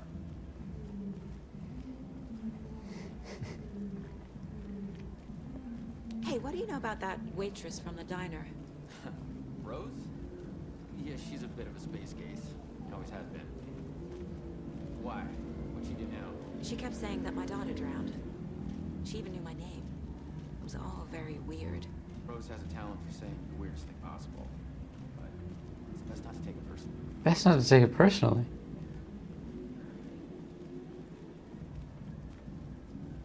Hey, boss. Corpse is downstairs ready to go. Yep, in the morgue, all prepped. I'd like to take a closer look as soon as possible. Lead the way, Sheriff. Let's go! Oh, this is the Bright Falls Sheriff. Whoop! Anything you need, just let us know. We appreciate the support, Sheriff. Desk chair is so uncomfy. Just here to pay my ticket. Whenever you're ready to take my money. So we share a morgue with the funeral home next door. It's a shoestring budget. I guess you guys don't have that problem, though. Our only coroner rotates between a few other towns, and he's away this week. But you can handle this, right? I'm qualified to perform examinations. Yes.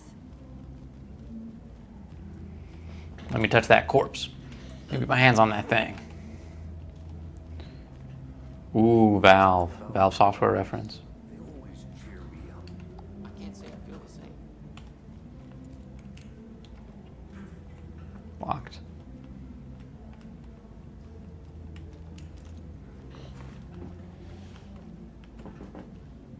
Show me the janitor's closet.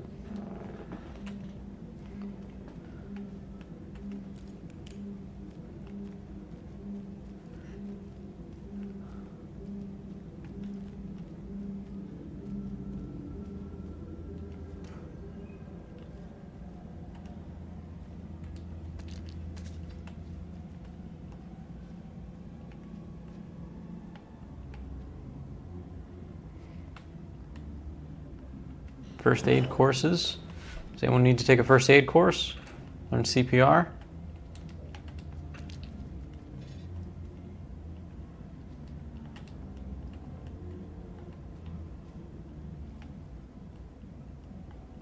Come on.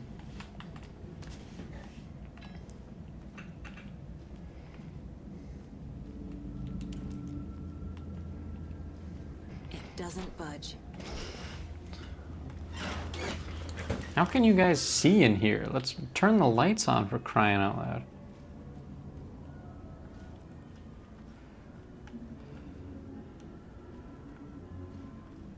Also, how do you run a downstairs morgue when the elevator's out of service? You guys carry the bodies down the stairs? I'll start with the external inspection before performing the internal examination. What was the cause of death? What other clues can the body give me? Defensive wounds. You put up a fight. The body shows signs of being submerged in water post-mortem. It doesn't add up.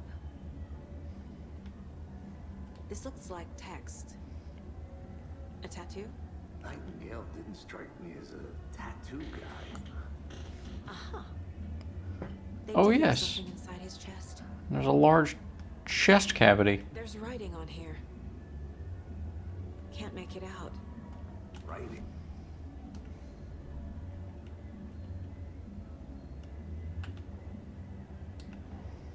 Time to see what Nightingale's body can tell us. All right.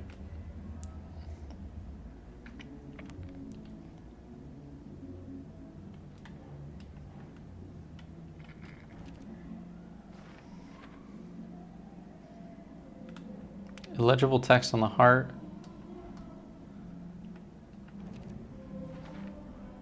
Text is smudged. Looks inverted. Heart can't have been marked before removal. That's probably true, yes.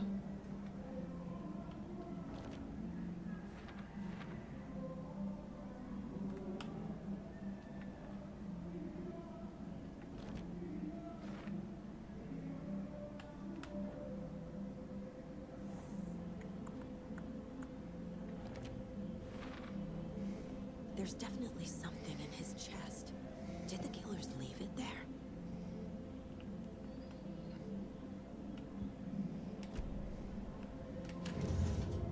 Let's get in that chest. Let's see what's going on.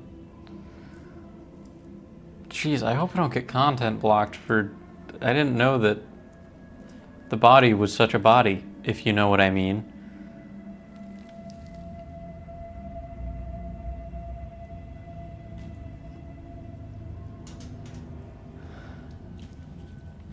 It's the same type of page we found at Cauldron Lake. Nightingale hunted Saga. Didn't see her. The Taken could not see into bright light. Light hurt them, made them vulnerable. Nightingale had no heart, but here he was, killing.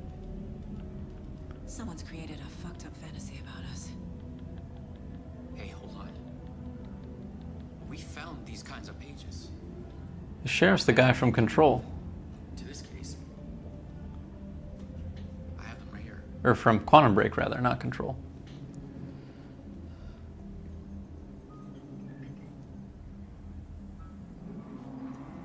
He was also on Warehouse 13, if anyone's seen Warehouse 13. No, wait. And he was Iceman in X-Men.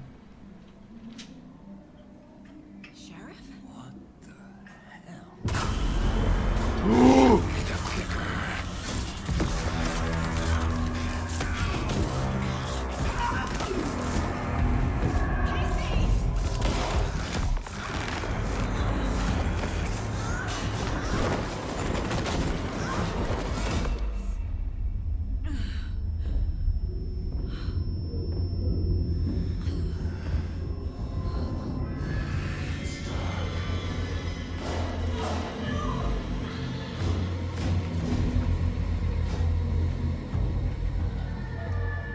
Didn't see her. Could not see into bright light.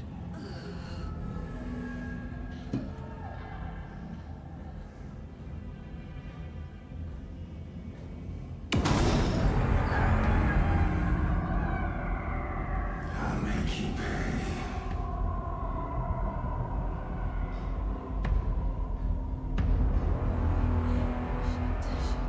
He's coming.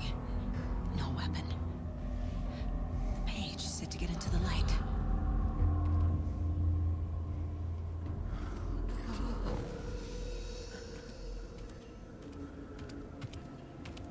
Ah.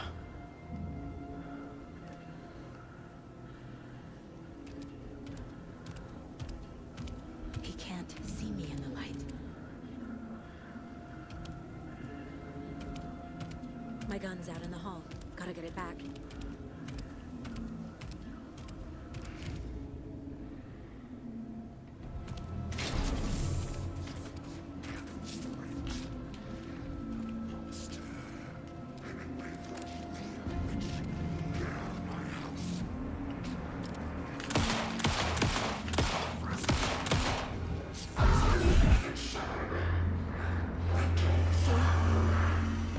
Vanished.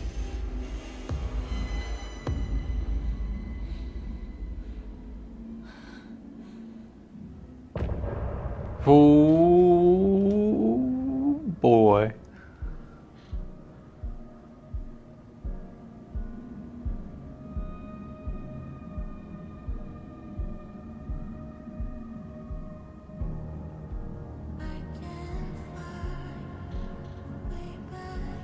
That's the end of the game.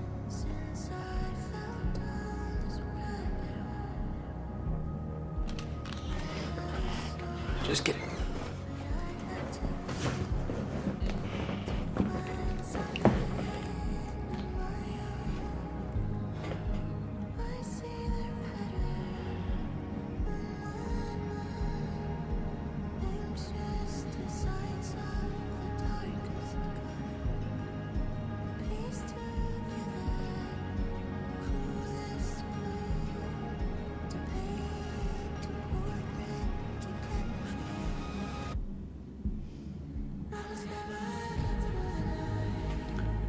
What is this about? Was it just a...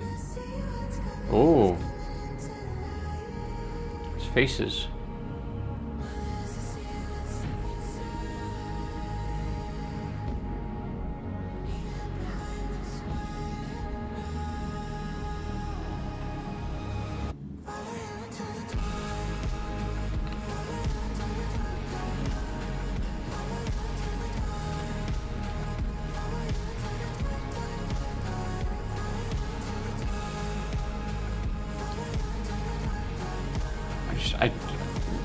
My brain wants me to treat this as a cutscene. It feels foolish to skip this, but so far I'm just seeing Alan Wake's face and the detective's face. And it looks like it might actually be looping, so I'm gonna continue. He didn't have a heart, but he still got up. The page predicted all of it. It helped me fight him. He just disappeared. What the hell is going on here? We need to figure that out if we're gonna do anything about it. Saga was back at Cauldron Lake. Saga had to pursue Nightingale. Into the overlap. Finding a way in would be difficult. A ritual. Saga would learn how. Stop the monster.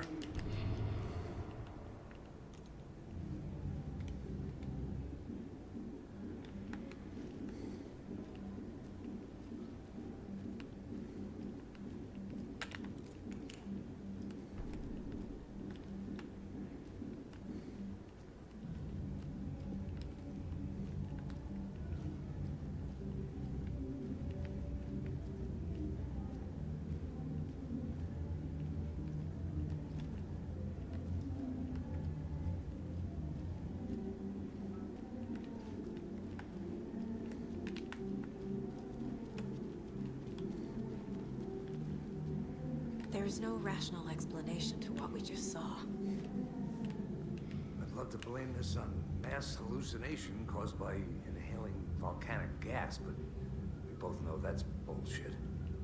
This was supernatural. Well, I'm glad you were the one to say it. Now we can figure out a way forward. He said it. Right before things got crazy, Sheriff Breaker just vanished. Maybe the sheriff knew more than he was letting on. He seemed anxious, like he dreaded what was coming. One more mystery. The victim of a ritualistic murder turns into a monster. Is there a connection? Looks to me like the cult of the tree is performing rituals to create monsters. Maybe. Hmm. We need to start with learning this cult's goal. I don't know about that. I don't know about that theory.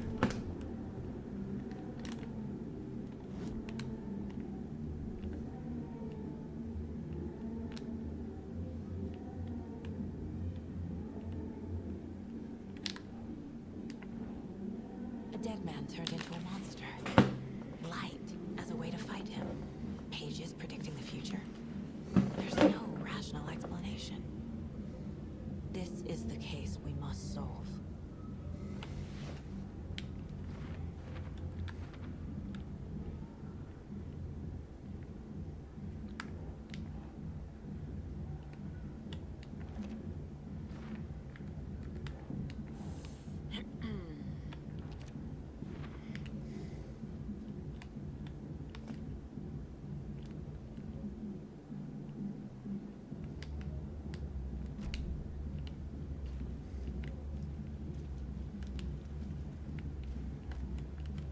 The page places Nightingale back at Cauldron Lake. Calls him a Taken. We need to head over there, stop him. before anyone else gets hurt.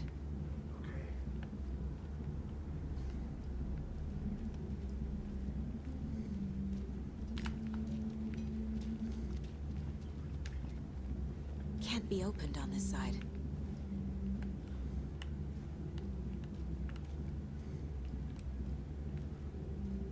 Yeah. How did this guy get so bloody so fast? We heard gunshots. Y'all okay? Did you get spooked by the bodies? Sheriff Brecker disappeared. Nightingale turned into some sort of a monster, and there are offices down. You two handle things here. We need to get back to Cauldron Lake immediately. Fuck me. That's terrible. We'll do what we can, man.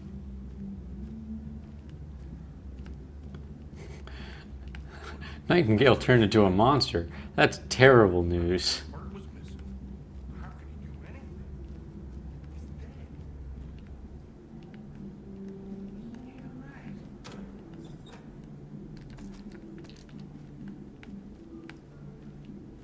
What do you mean the sheriff disappeared? Like poof? He's gone like magic? Magic's not real. Can I talk to either of them, actually? No, they're just ding-dongs. Those are ding-dong characters.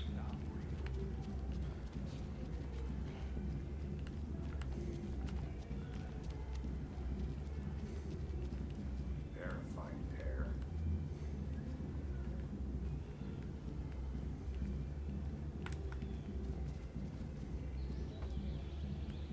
Oh dear, I am a tourist, and it appears that I'm lost in the woods. You've only had a tour guide, also. Bear season. Oh no, a bear. Help.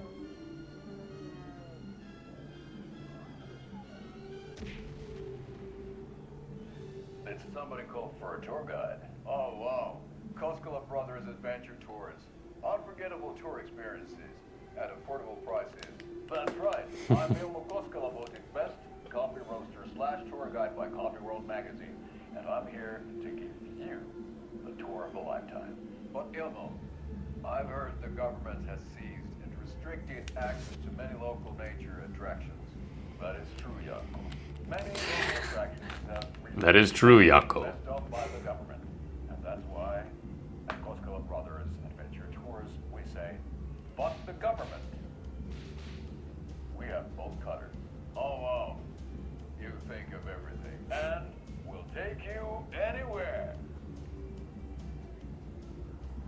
Hiking through the scenic Elderwood National Park. Fishing in the crystal clear waters of Bright Falls Dam. Bird watching at majestic Mirror Peak. A tour of a lifetime is just one phone call away. Book now to get a 9% discount on this limited edition Oh Dear Diner coffee thermos. Oh, that's a good thermos. That's a good thermos.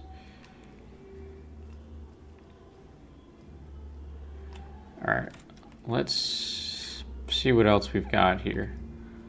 Seems like it'd be worth just rummaging around the sheriff's filing cabinet to see. Oh, he's still haven't even logged into the computer, buddy. You gotta get past the login screen. You're typing, but there's nowhere to type. You're just at a. You gotta hit enter or something, man. Come on.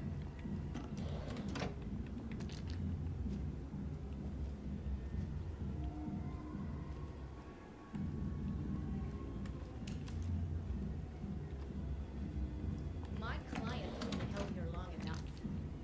Are you gonna let me speak to them or not? Just a moment now. Someone will be right with you. Kill the Joe, make some mo. This is the third time this week I come in for late shift and there's no coffee in the machine.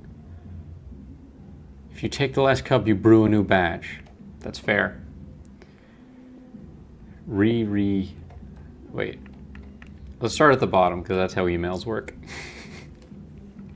Third annual community outreach barbecue.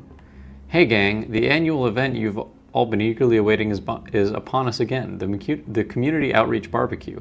Now, I don't want to hear any grumbling. This is a valuable opportunity to connect with the community. Statistics show that officers who are well integrated with the communities they serve see lower instances of violent crime in their precincts, are more effective in their policing, and have overall better mental wellness. This is for your benefit, so take it seriously.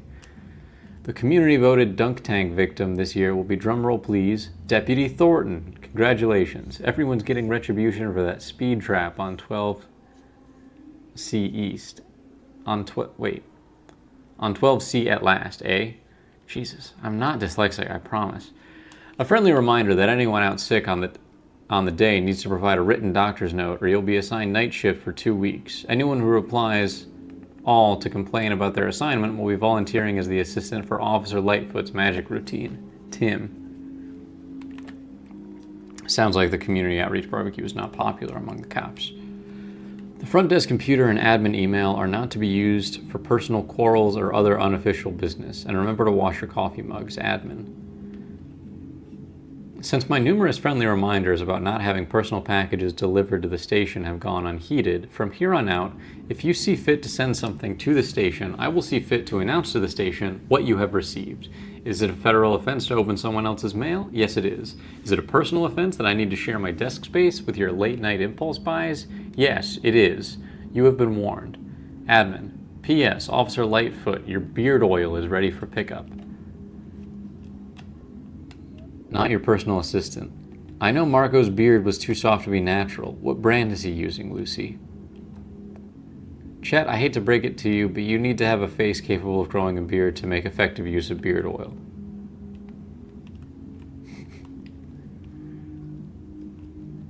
It's the details. We gotta appreciate the little things in this world.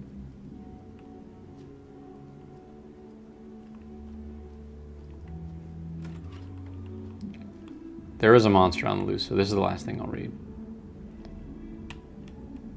I know one of you is stealing the toilet paper. I've been counting them, and there's an entire roll missing every day from stock. Thefts is taken seriously around here. It's a sheriff's station, for Pete's sake.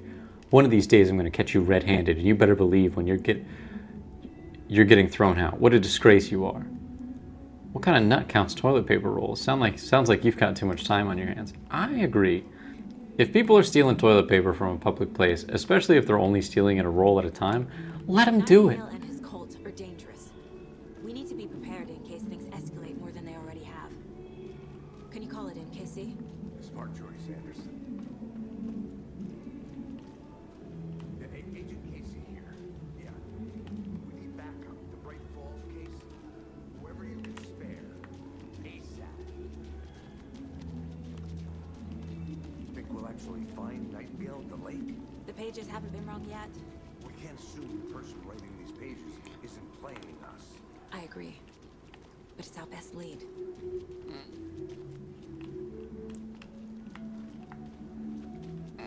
We sauntering back to the car? Is that what's happening right now? Let's hustle.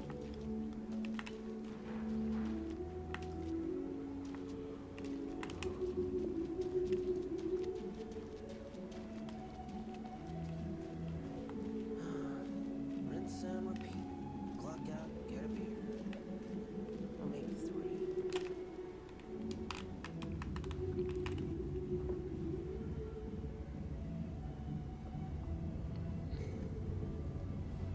I need to come clean, Anderson. I know why Nightingale was here 13 years ago. What? He was chasing a writer, Alan Wake. Tammy mentioned him. She's writing a book on his disappearance. You know the detective character from his books, Alex Casey. Yeah, I've heard the jokes at the office. Cold case Casey. Whoa. Murder case Casey. Sorry. Haha. It's the same name, similar job. It's the first thing anyone thinks of. It annoyed me, but that was it. Then, 10 years ago, I started getting strange letters in the mail. Fragments of prose describing murders. You've heard the stories about what happened in New York. Some of it, at least. Bodies started to pile up. It was a murder cult. Turns out the fragments sent to me were from the crime books of Alan Wake. The cult was copycatting the murders from the books. Hmm. In their heads, they were performing a ritual to bring Wake back. Their imagined prophet. After that case, I started looking into Wake's disappearance on the side. And you thought this case might be connected to him? His name does keep popping up. There's triangles. I just wanted you to have all the facts. Next time, give them to me before we find ourselves in the middle of a horror story.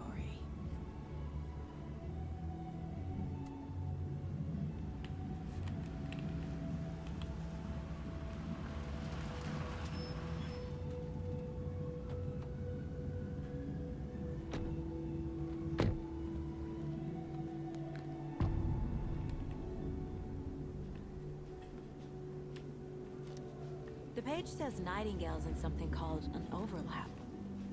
Need to figure out exactly what that means.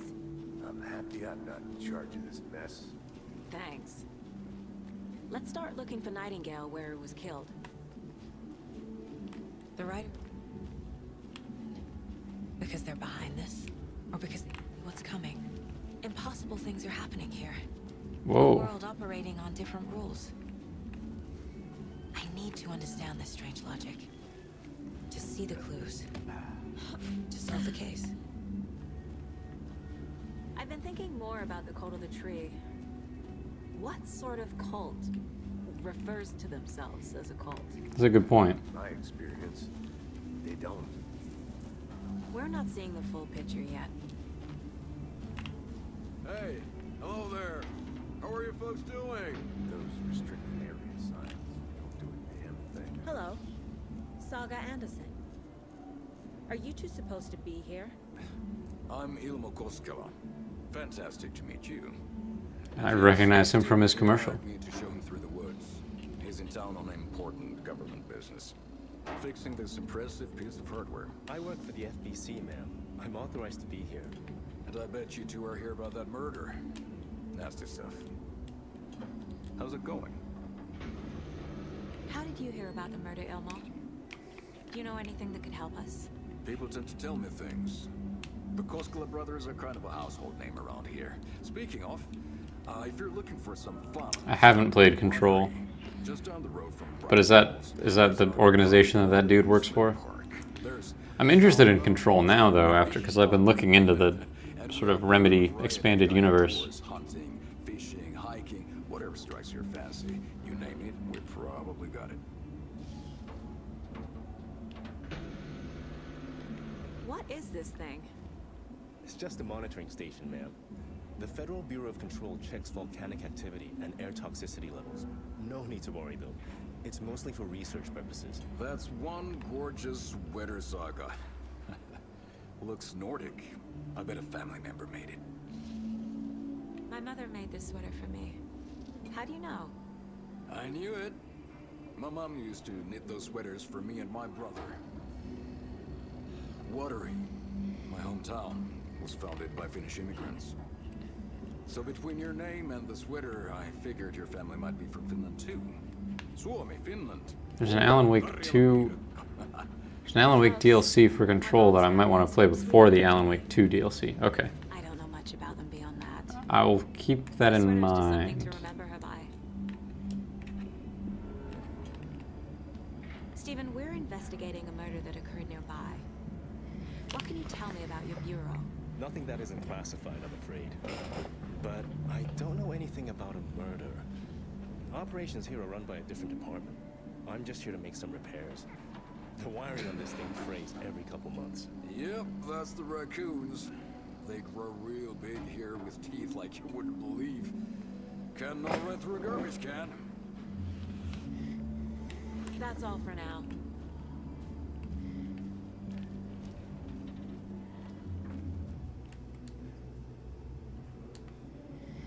Clear signs of tampering. Signal was rerouted into a transmitter that's not one of ours. I fixed it so any alerts will come our way, but it's definitely concerning. I'll make a report for the investigations department. Leaving this here in case I'm not the next person to fix this thing. If you're reading this, check for tampering. You may want to put more secure metal casing around the whole thing so that the raccoons can't get to it anymore. Something tells me it's not the raccoons, it's what's-his-face. Happy to get you VIP tickets into Coffee World.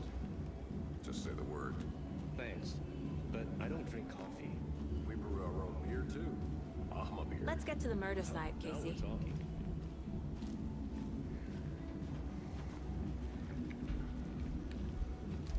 A lot of things about this case keep bothering me. But one thing feels really off. Breaker's disappearance. I don't get the feeling Nightingale was responsible. He was about to give you more of those pages. Something didn't want us to have them? Or was protecting him from Nightingale? Spontaneous combustion? I don't know what. Not the kind of disappearance we normally solve.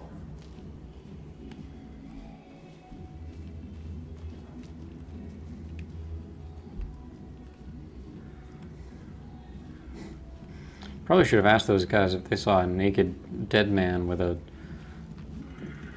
fist-sized hole in his chest running around. I never minded rain. Feels like home. No sign of Nightingale. But the page did place him at Cauldron Lake in an overlap. So how do we follow him there? Maybe something around here will tell us. Bare feet. Nightingale. I'll see where these footprints lead. Can you comb through the crime scene one more time, KC? Just in case? On it. If anything comes up, I'll radio you. We've seen this symbol before. Good eye. After we find Nightingale, what then? I've never arrested a monster. I've watched you arrest plenty of monsters, Anderson. Ooh. You know what I mean. Good one. Monsters. Light worked against him at the morgue. That might be the only way to stop him from hurting anyone else. Monsters, overlaps, rituals. What do you make of all of this? The killers are usually the ones performing the ritual, not the detective. Acting out their sick fantasy. They may be trying to get you involved, forcing you into their twisted world. But with dead men coming alive, the word ritual starts to have more weight behind it. We need to look around, learn what this ritual is.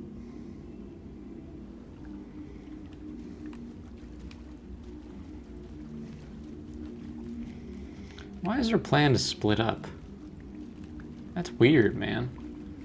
She's gonna go to the lake and he's gonna look at the crime scene? Let me go to my mind palace quick. Ooh, the TV.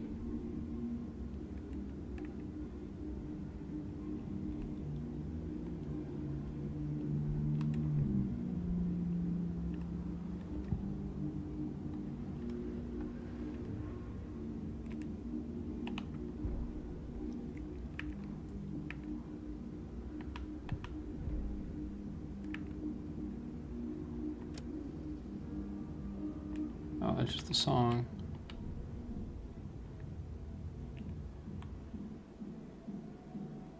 Witch's Hut.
let's go back to following the footprints. I'm wandering too much.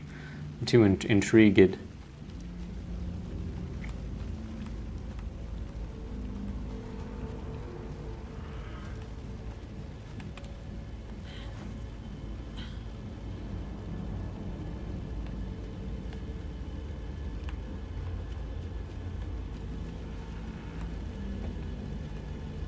No footprints here, but I just want to look around. I just want to know everything.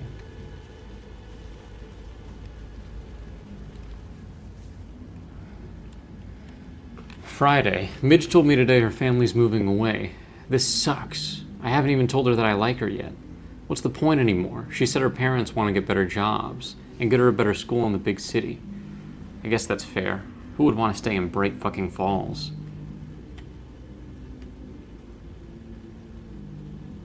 So I told her. She said thanks. Fucking kill me. I snuck out last night again. Went to the big house by the lake. Instead of just watching it from here like I always do. Instead of just sitting around like I always do. Screw that. Anyway, something weird is going on down there. I'm gonna find out what. Gonna go back there tomorrow with better gear. I bet I can find a way inside the building. Take some photos. It's gonna be epic. Careful, kid. Careful there, boy. There's another lunchbox.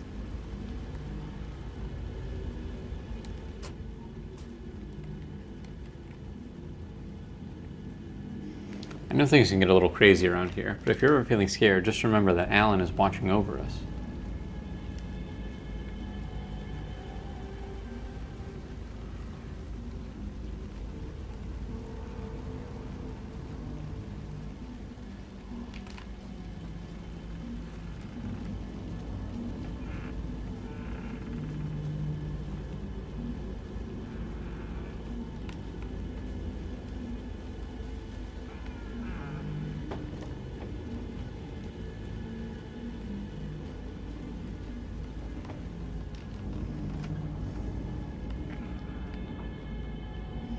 Sinister in here.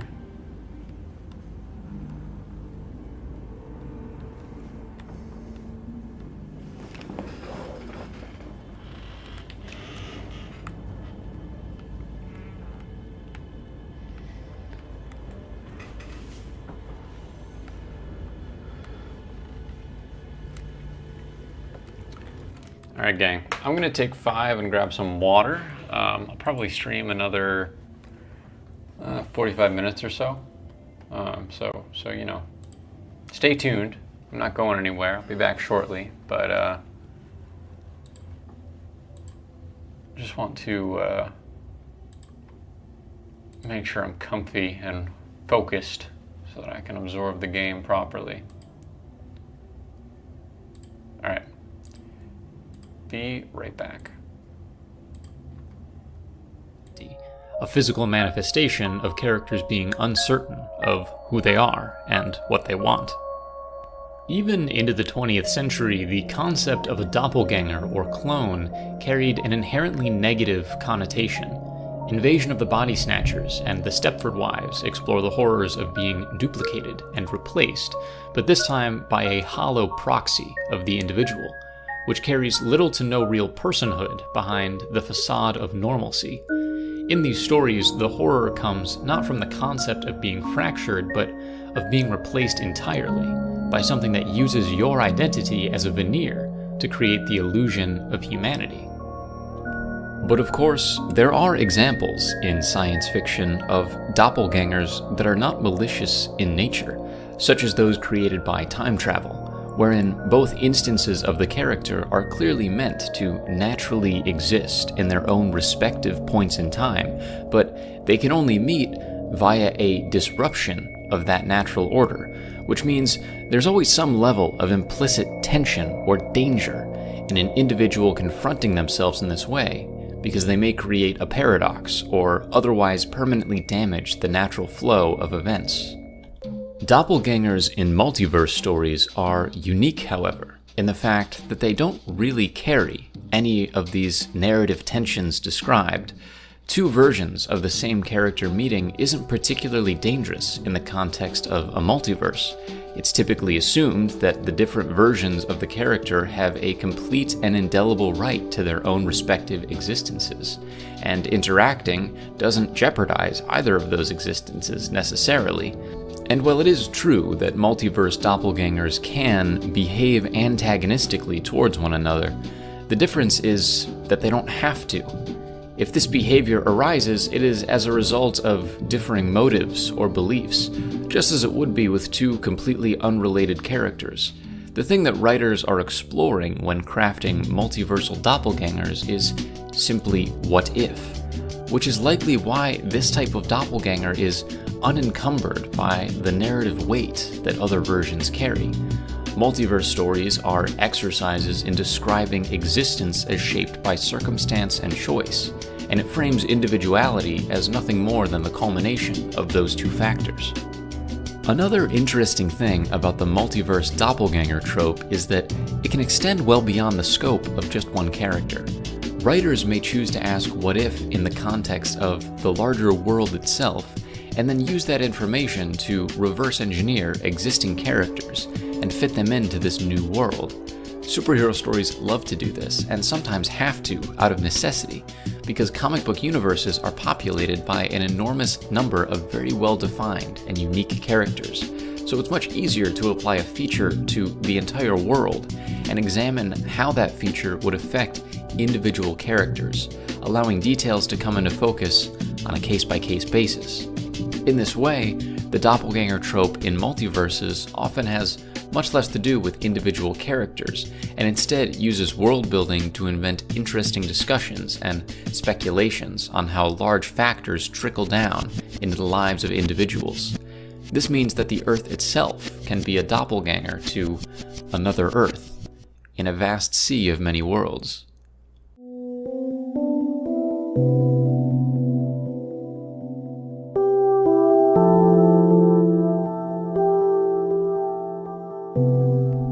The next trope is to do with stakes. This kind of stake. Stakes are the dynamo that drive any story because they're both the source of motivation and oftentimes the goal of the journey. Most writers would tell you that there are three types of stakes: personal, internal, and external, though the terminology has some variance. Personal stakes are defined by a character's values and motivations. They explain why a character does something, and they're often established as backstory or can even just be inferred through behavior. For instance, Marge Simpson takes care of her family because she loves them. She's a nurturing soul, a responsible parent, and the most intelligent role model in the household. These things don't need to be expressly stated in the show, but they're very crucial to making her actions feel authentic and consistent. Personal stakes index what is true to a certain character. That's why you'd never see Marge slacking off or going out to the bar every other night. Those decisions are incompatible with her personal stakes, her values.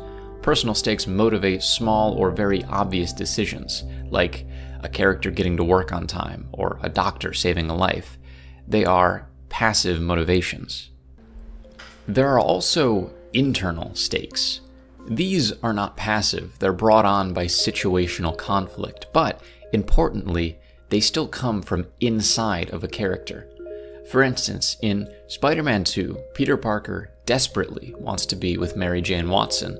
He thinks about her constantly. He's crushed when he discovers that she's engaged. These are internal stakes. They're hugely important to the character, important enough to motivate their actions and change their outlook on life, but they're objectively less important to the larger world. Love interests, personal goals and aspirations, or even something as simple as seeking shelter from the cold are defined as internal stakes. They are only real and relevant to the character experiencing them, which is why things like romance are often used as a B-plot to a larger story, a story with external stakes. These are the outside situations, the lost pet, the war for Middle-earth, the end of the world. Situations like this fundamentally motivate a story. External stakes are the oldest in storytelling because Without them, stories simply don't work at even the most basic level. A story without external stakes could only really be about a character who never responds to their environment in any way until they painlessly expire for no particular reason. But even though they're present in basically every story ever told, there is a specific brand of external stake that's worth discussing when it comes to multiverse stories. And those are pervasive external stakes, and that's a new term. When something is pervasive, it spreads out to fill everything that it can. It can be detected everywhere. When stakes are pervasive, it means that they deliberately fill up the scope of their setting, the maximum amount. The stakes are as high as possible given the context. If it's a fantasy story about a royal family, the pervasive stakes might be the complete destruction of their kingdom. If it's a spy or superhero narrative, the pervasive stakes might be the destruction of Earth. If the scope of the story expands beyond that,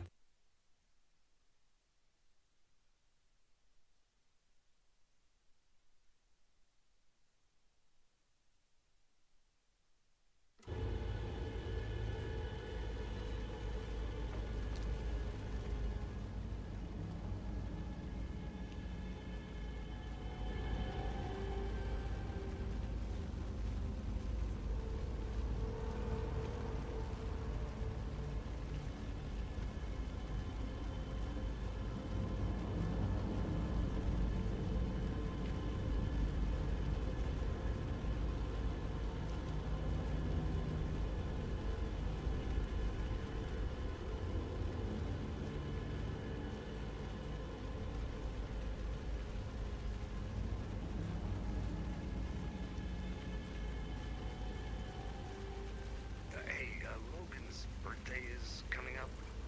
I need toy ideas. Toys. She's 14, Casey. Okay, so what do I get her? Get her a book. Something weird and dark. Maybe that'll get her back into reading.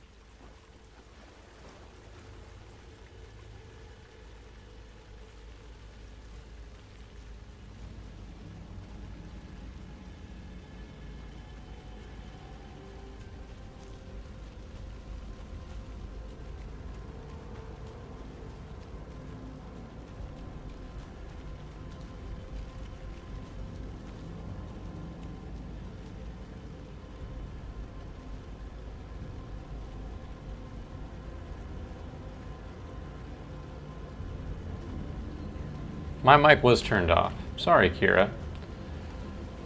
Welcome. It's okay that you're late. That's allowed.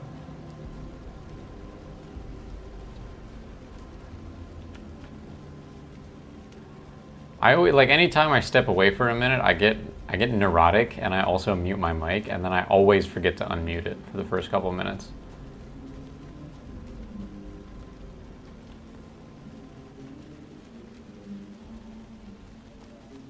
The hell are these? Knitted things. Someone's knitting for Alan.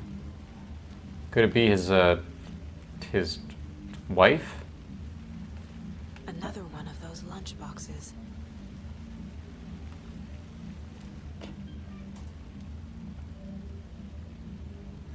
Remember, it's not a bad day, not a bad life, but if you're having a good day, ignore this whole thing.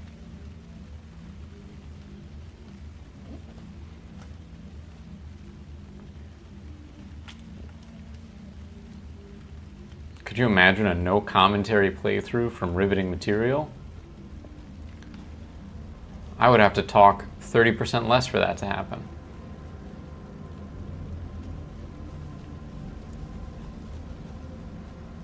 Okay, I should probably try to remember that this light thing is here.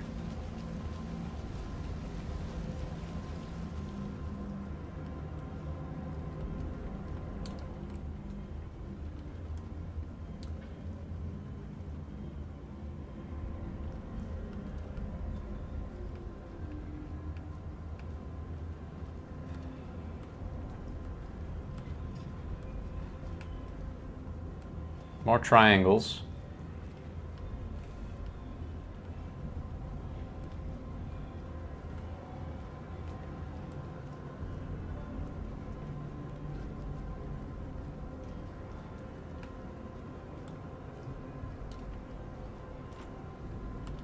Locked door.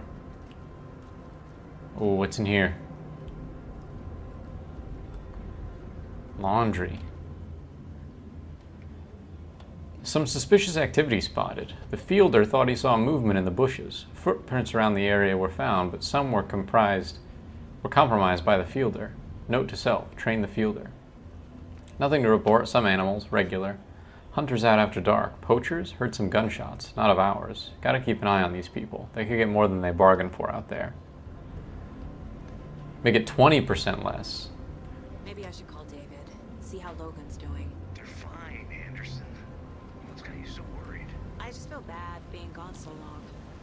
I've never taken a case this far from them. They can manage. Context for the game.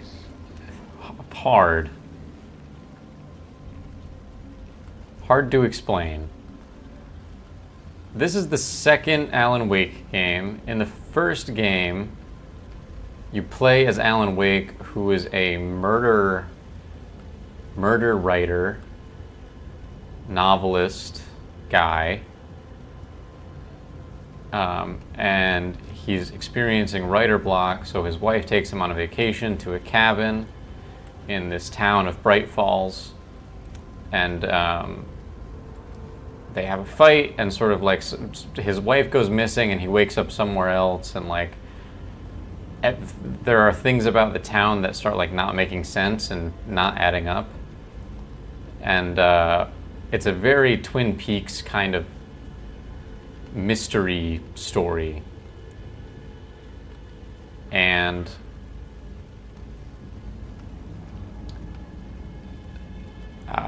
at the end of the game, Alan goes missing. I don't want to give too many spoilers. At the end of the game, Alan goes missing, or like intentionally disappears off the face of the earth. And so this game picks up, and I'm a detective in Bright Falls investigating some murders, and we're getting scraps of Alan's manuscript, and like the dead are walking, like a corpse got up and left the morgue and attacked us, and so there's something afoot here that we're investigating. I can feel something. And there was a jump scare just then. The presence. Got me a little bit. Nightingale isn't far. Nightingale is the dead guy that got up and started walking.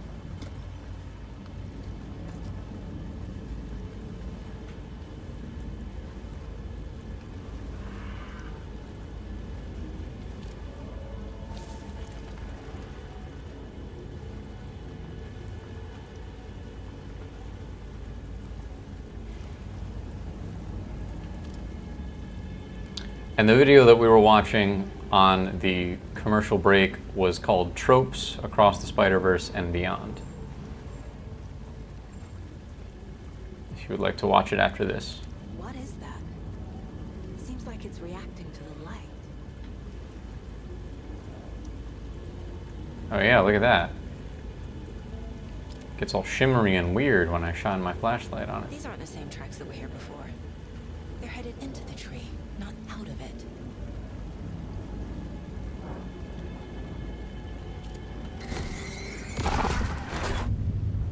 My flashlight burned the dark stuff away. It was covering another page. Ooh, another page in the manuscript. What's it say? Saga stepped into the witch's hut. Inside, a bright light. There were objects that stood out to Saga, as if the light had manifested them. The witch's hut. Okay. Oh, I already went to the witch's hut. Lead me to the overlap. I gotta just let the game happen. I'm treating it like a weird collectathon.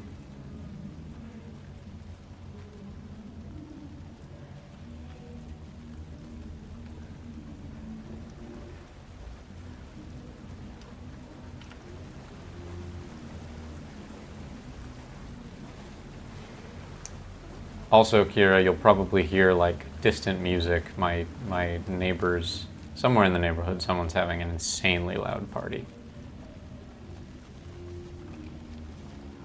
Witch's hut is up here. This is the witch's hut.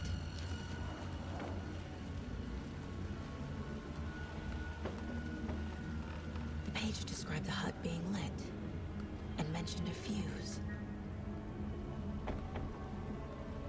A fuse. There was a fuse box outside when I came here Anderson. last. There it is. I saw something in the woods. Probably just a deer, but I'm gonna check it out. Okay. I found another page. Following up on a lead. Keep checking in. Roger.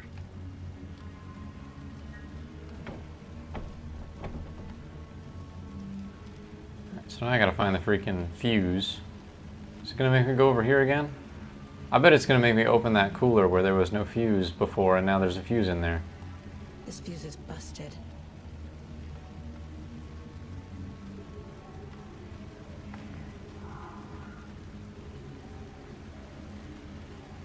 Oh, nope, it's not in the cooler.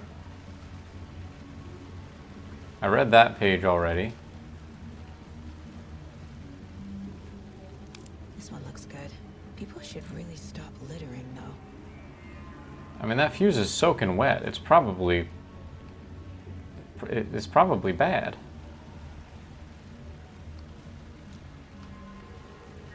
There is a lot to collect. Well,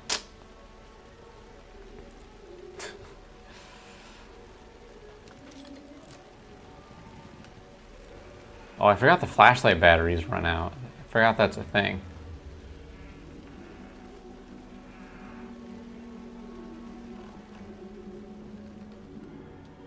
Oh, whoops, gotta put the fuse in.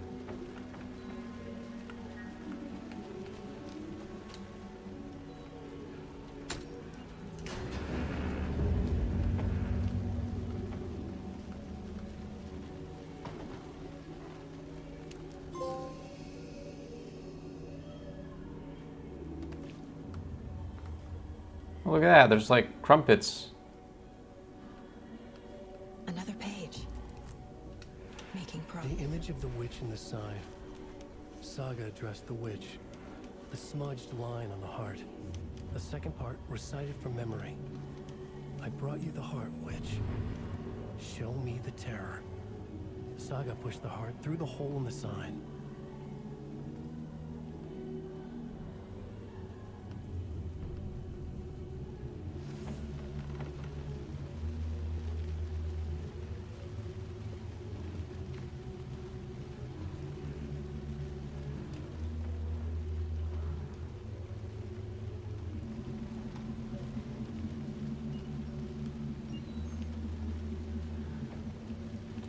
Is the heart gonna be down there?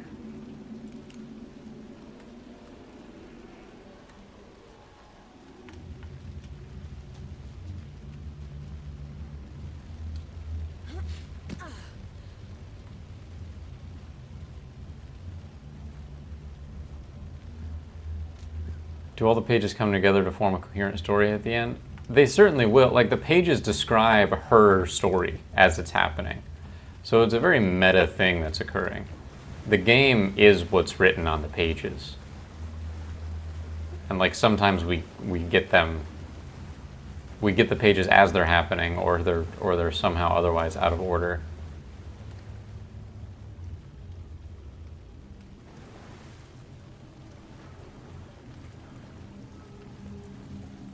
I gotta find the dude's heart.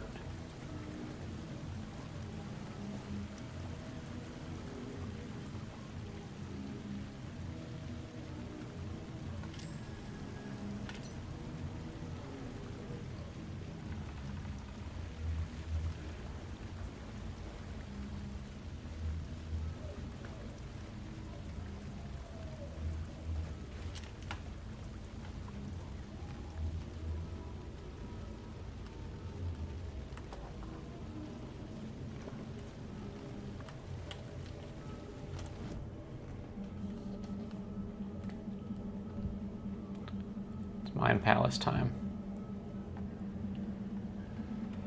I know Nightingale is somewhere around Cauldron Lake. The tree was a threshold. This place and the dark place. Levels by Avicii? Well, now it's Journey. They have a really trashy DJ that like does all of the parties at that house. It's always just like the most generic, dumb, white person party music. I know I'm gonna watch this cutscene again because I got distracted. The tree was a threshold. This place and the dark place. You're in over your head. Next stop, Caldera Street Station. The threshold. Like a doorway. Leading to Nightingale. It's somehow connected to a tree. Do I have to go back to the police station to get the heart?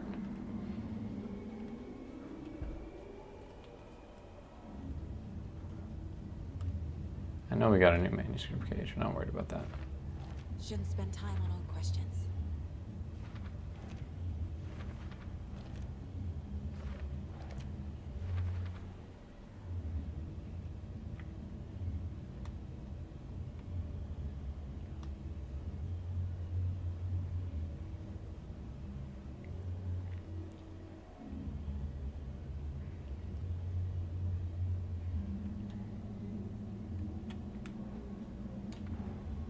The page from the witch's hut seems to be describing some kind of ritual.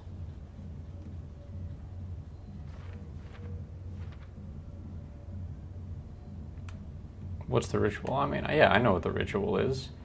I gotta get the heart and put it through the sign.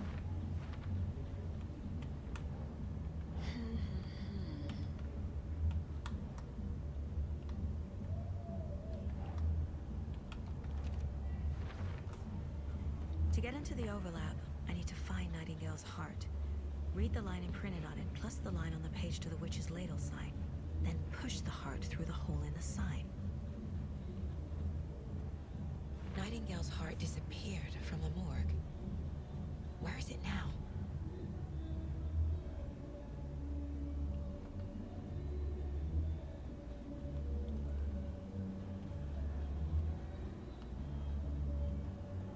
Can I upgrade my weapon yet? Nope.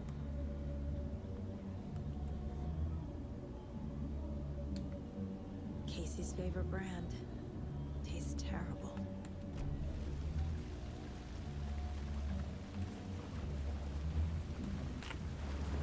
All right. Let's have a heart attack.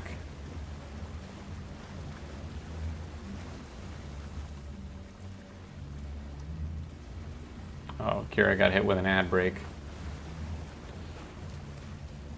Well, we won't do anything important. We're just gonna wander around until we find the heart. I'd keep a heart in a cooler. Could it be the cooler by the witch's hut? That I opened that there was nothing in earlier?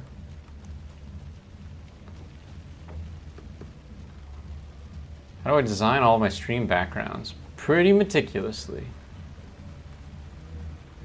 Nope, it's not in there.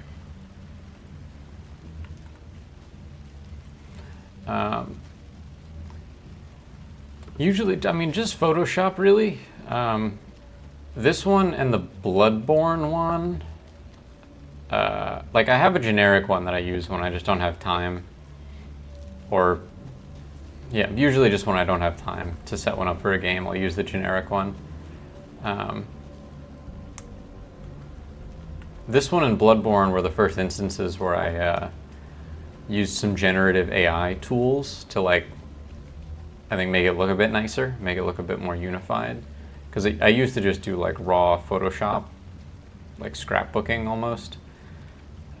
And now I do that with AI-driven like image refinement to help unify the elements and like make little tweaks where I want. And also just like find assets that are the right resolution, because that's the hardest thing about it is you can find a picture of something, but it might not be the right resolution. So you can either upscale it or just generate something at the proper resolution. So it's a lot of work. I feel like a lot of people think that AI generated art is just like type it in and hit go, and then that's your final product. You can use it that way, but I think if you want to make something cool, and if you want to like actually use it for real artwork, you can, but it doesn't really it's still hours of work. It's still a whole process.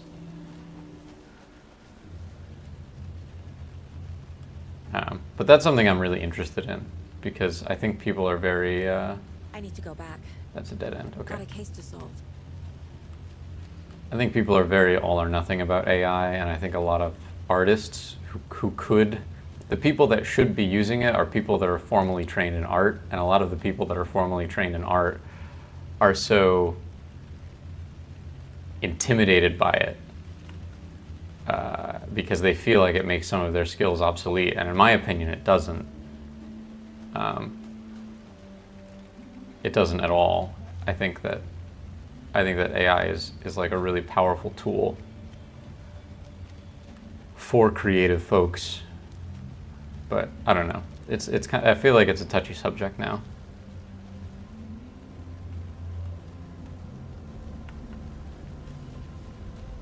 There was a locked door somewhere. There was a locked door in the general store.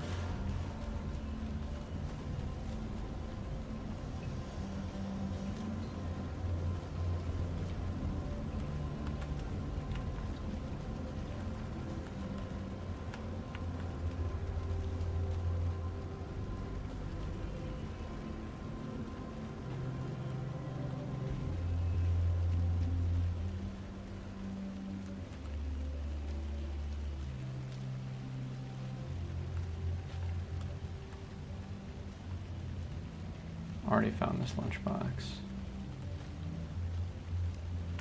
Where was the general store?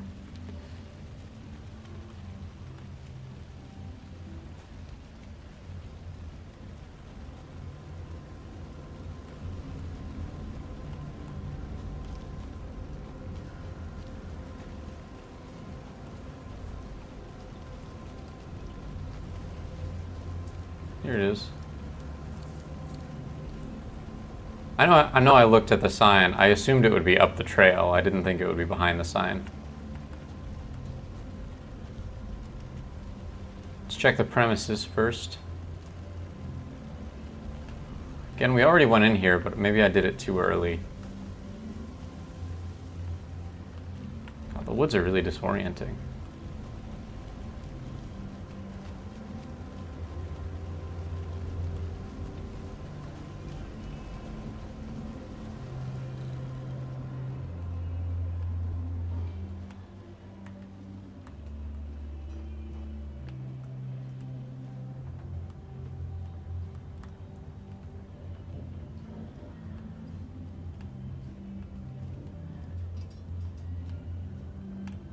That flashlight seems handy. You want to grab that? Nope.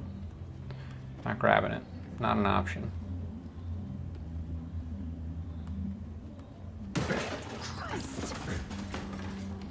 Deer.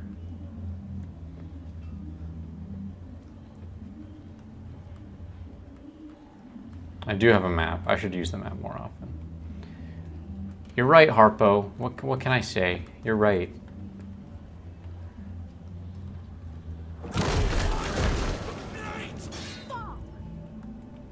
Toggle flashlight boost to burn through the darkness surrounding enemies.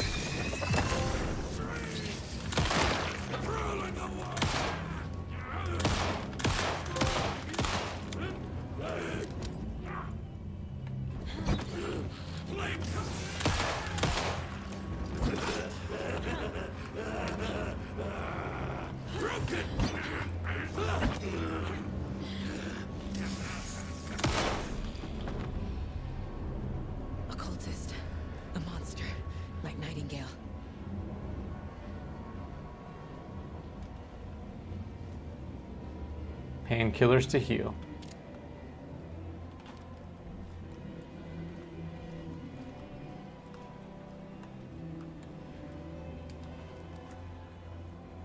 Another page.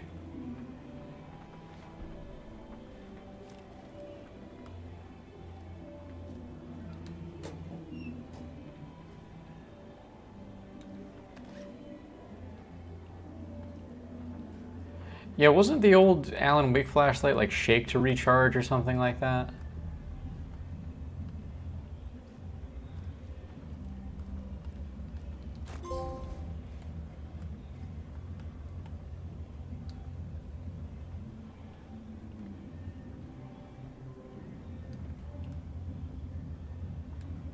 Check with the lady at the counter.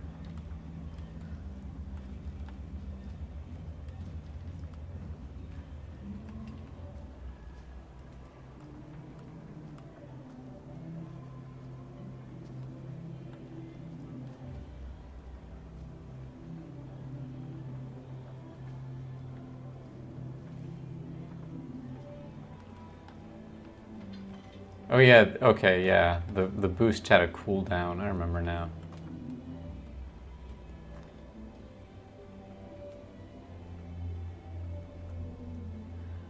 (705, 713, 717, 723). Don't forget to update code. Madam Aganezga, palm reading and crystal ball gazing, interpreter of dreams.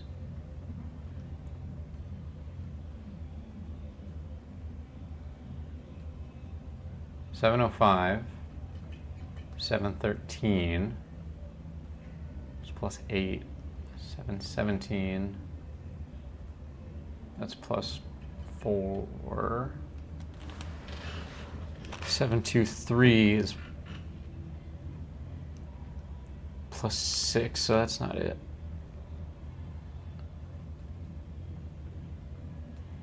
Oh, okay. It's the lotto ticket. 2339, 739.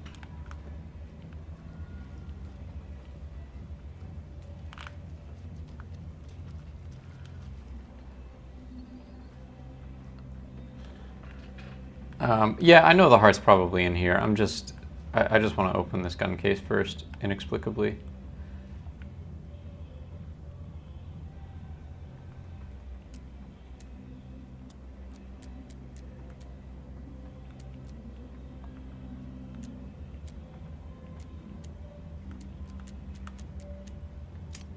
There it was, 739.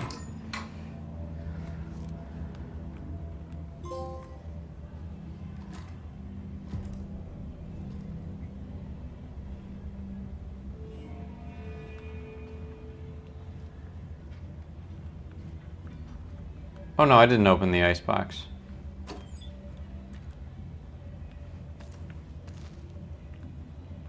Oh wait. I thought the heart would be in there. Oh, it's in this icebox. Or not.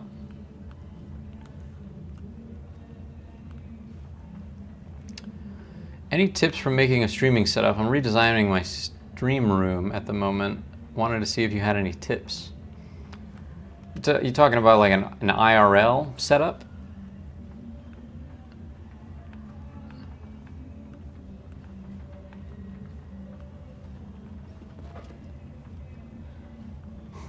No idea where the heart is. Okay, well.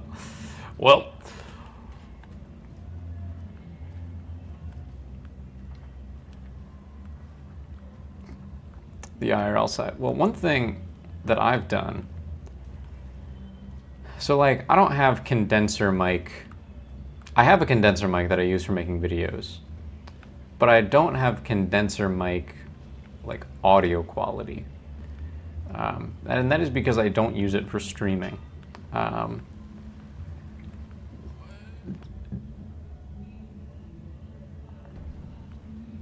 to use safe havens. That's ominous. I use a, technically I guess you'd call it a lavalier mic. A lot of people are calling them the body mics. They're kind of a new, there's like a new form factor that DVI has developed. Mine are from Anchorwork, but it's like it's a very small receiver and these like magnetically mounted body microphones that clip to a shirt. And I really like these for streaming because I'm gonna get to a safe haven before I enter the Mind Palace because I just got attacked by a dude. Because I move around a lot. Even when I'm sitting playing a game like this, like not even counting VR streams, I fidget like crazy. And then with VR streams, it's a whole other animal because I want to be able to like spin around and things and not always be facing a mic.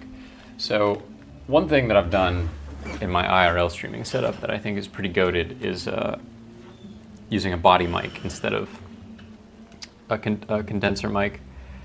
which the audio is technically worse, but you couldn't tell unless I, you know, played condenser mic audio. Like, you can understand me fine.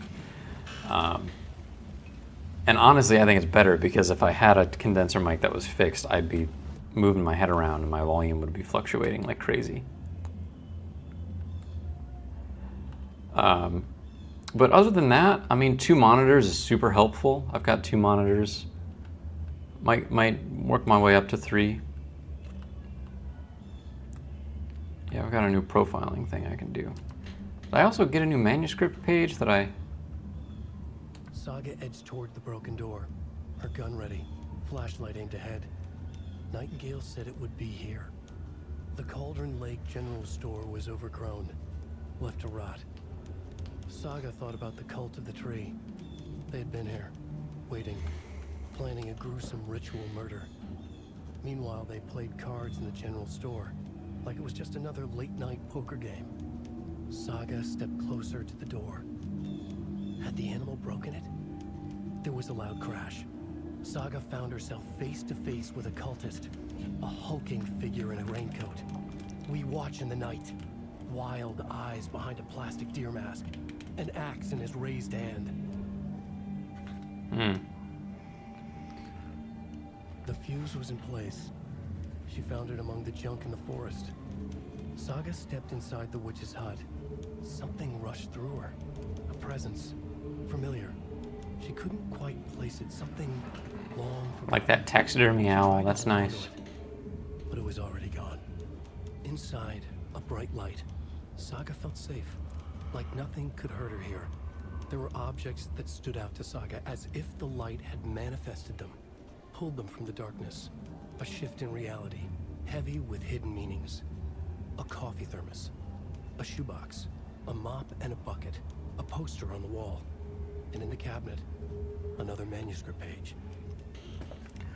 But other than that, you know, just OBS, and if you're streaming with a console, you're going to need a capture card. You can find pretty cheap ones on Amazon. You need a capture card and an HDMI splitter, usually. That's what I use, at least. But other than that, I don't do anything special. A cold, dead lump in her hand. Her definition of sanity had changed since she arrived in this town. But she trusted the pages. Was forced to. Saga addressed the witch. She squinted to read the first part of the ritual words, the smudged line on the heart. The second part recited from memory, the words she had read on the page. I brought you the heart, witch. Show me the terror. Saga pushed the heart through the hole in the sign. This was the key. The tree was the threshold.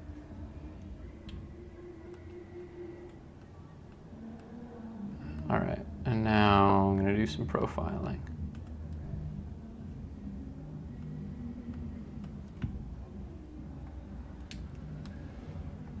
I need Nightingale's heart to get to the overlap. Where is it? Cultist wasn't close. He was there, but he was risen. Nightingale was there. The opposite of sunspots. Who said that? That's not it. I don't have what I need to find Nightingale's heart. There must be more. Nightingale's heart. Where is it? While they played cards in the general store, the witch had stolen his heart. Get out of my house. Nightingale's heart is at the general store, in a fridge. What? That's a little, I mean, I guess it's actually thematically accurate. Casey, I'm headed to the general store. I think I know how to get into the overlap. Roger that. I followed some ATV tracks in the woods and got a bit turned around. Did you get lost? I've only been lost once in my life, Anderson. The years I spent with my ex-wife.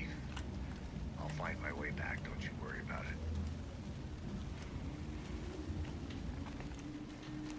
The idea is that I should keep looking here. there's a sort of like superposition.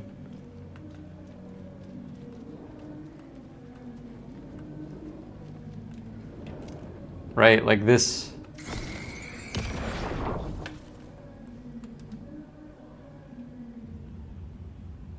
Yeah, exactly. Like, Text on the heart is clearer now. Legible. the manuscript is like a mist book.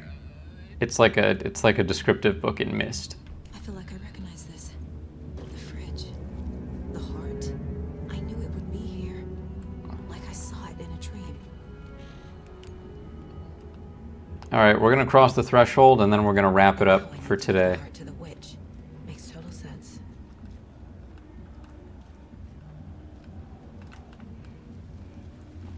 I'm hungry. I skipped breakfast because I was working on stream graphics. In the area. They're taken, like Nightingale. Watch yourself out there. Yeah, thanks for the heads up.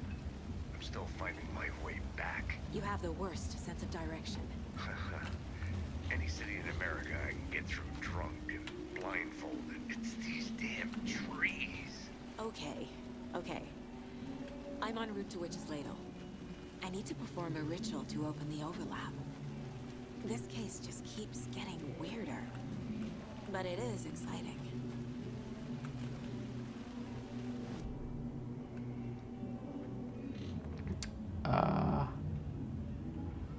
So I gotta go down. I gotta go down and take the first right, and then just follow that path all the way down.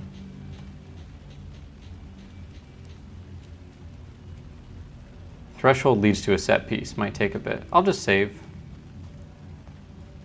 Unless, okay, actually, you know what? I'll save at the witch's hut. I'll save at the witch's hut, and then we'll cross the threshold first thing tomorrow. That'll get you guys coming back. This cliffhanger.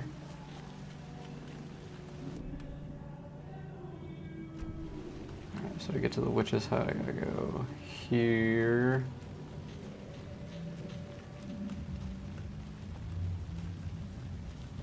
And then here.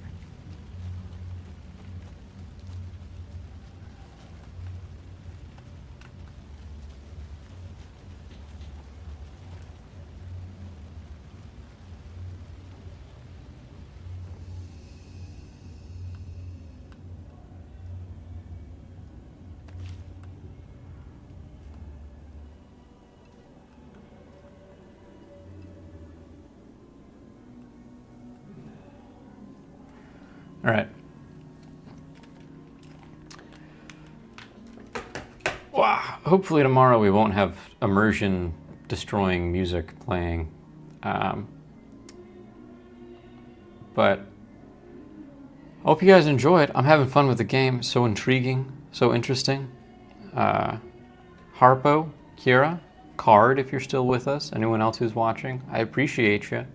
I appreciate you big time. Good luck with your streaming setup, Kiara. And yeah, we'll same time, same place. We'll jump back in. Bye for now.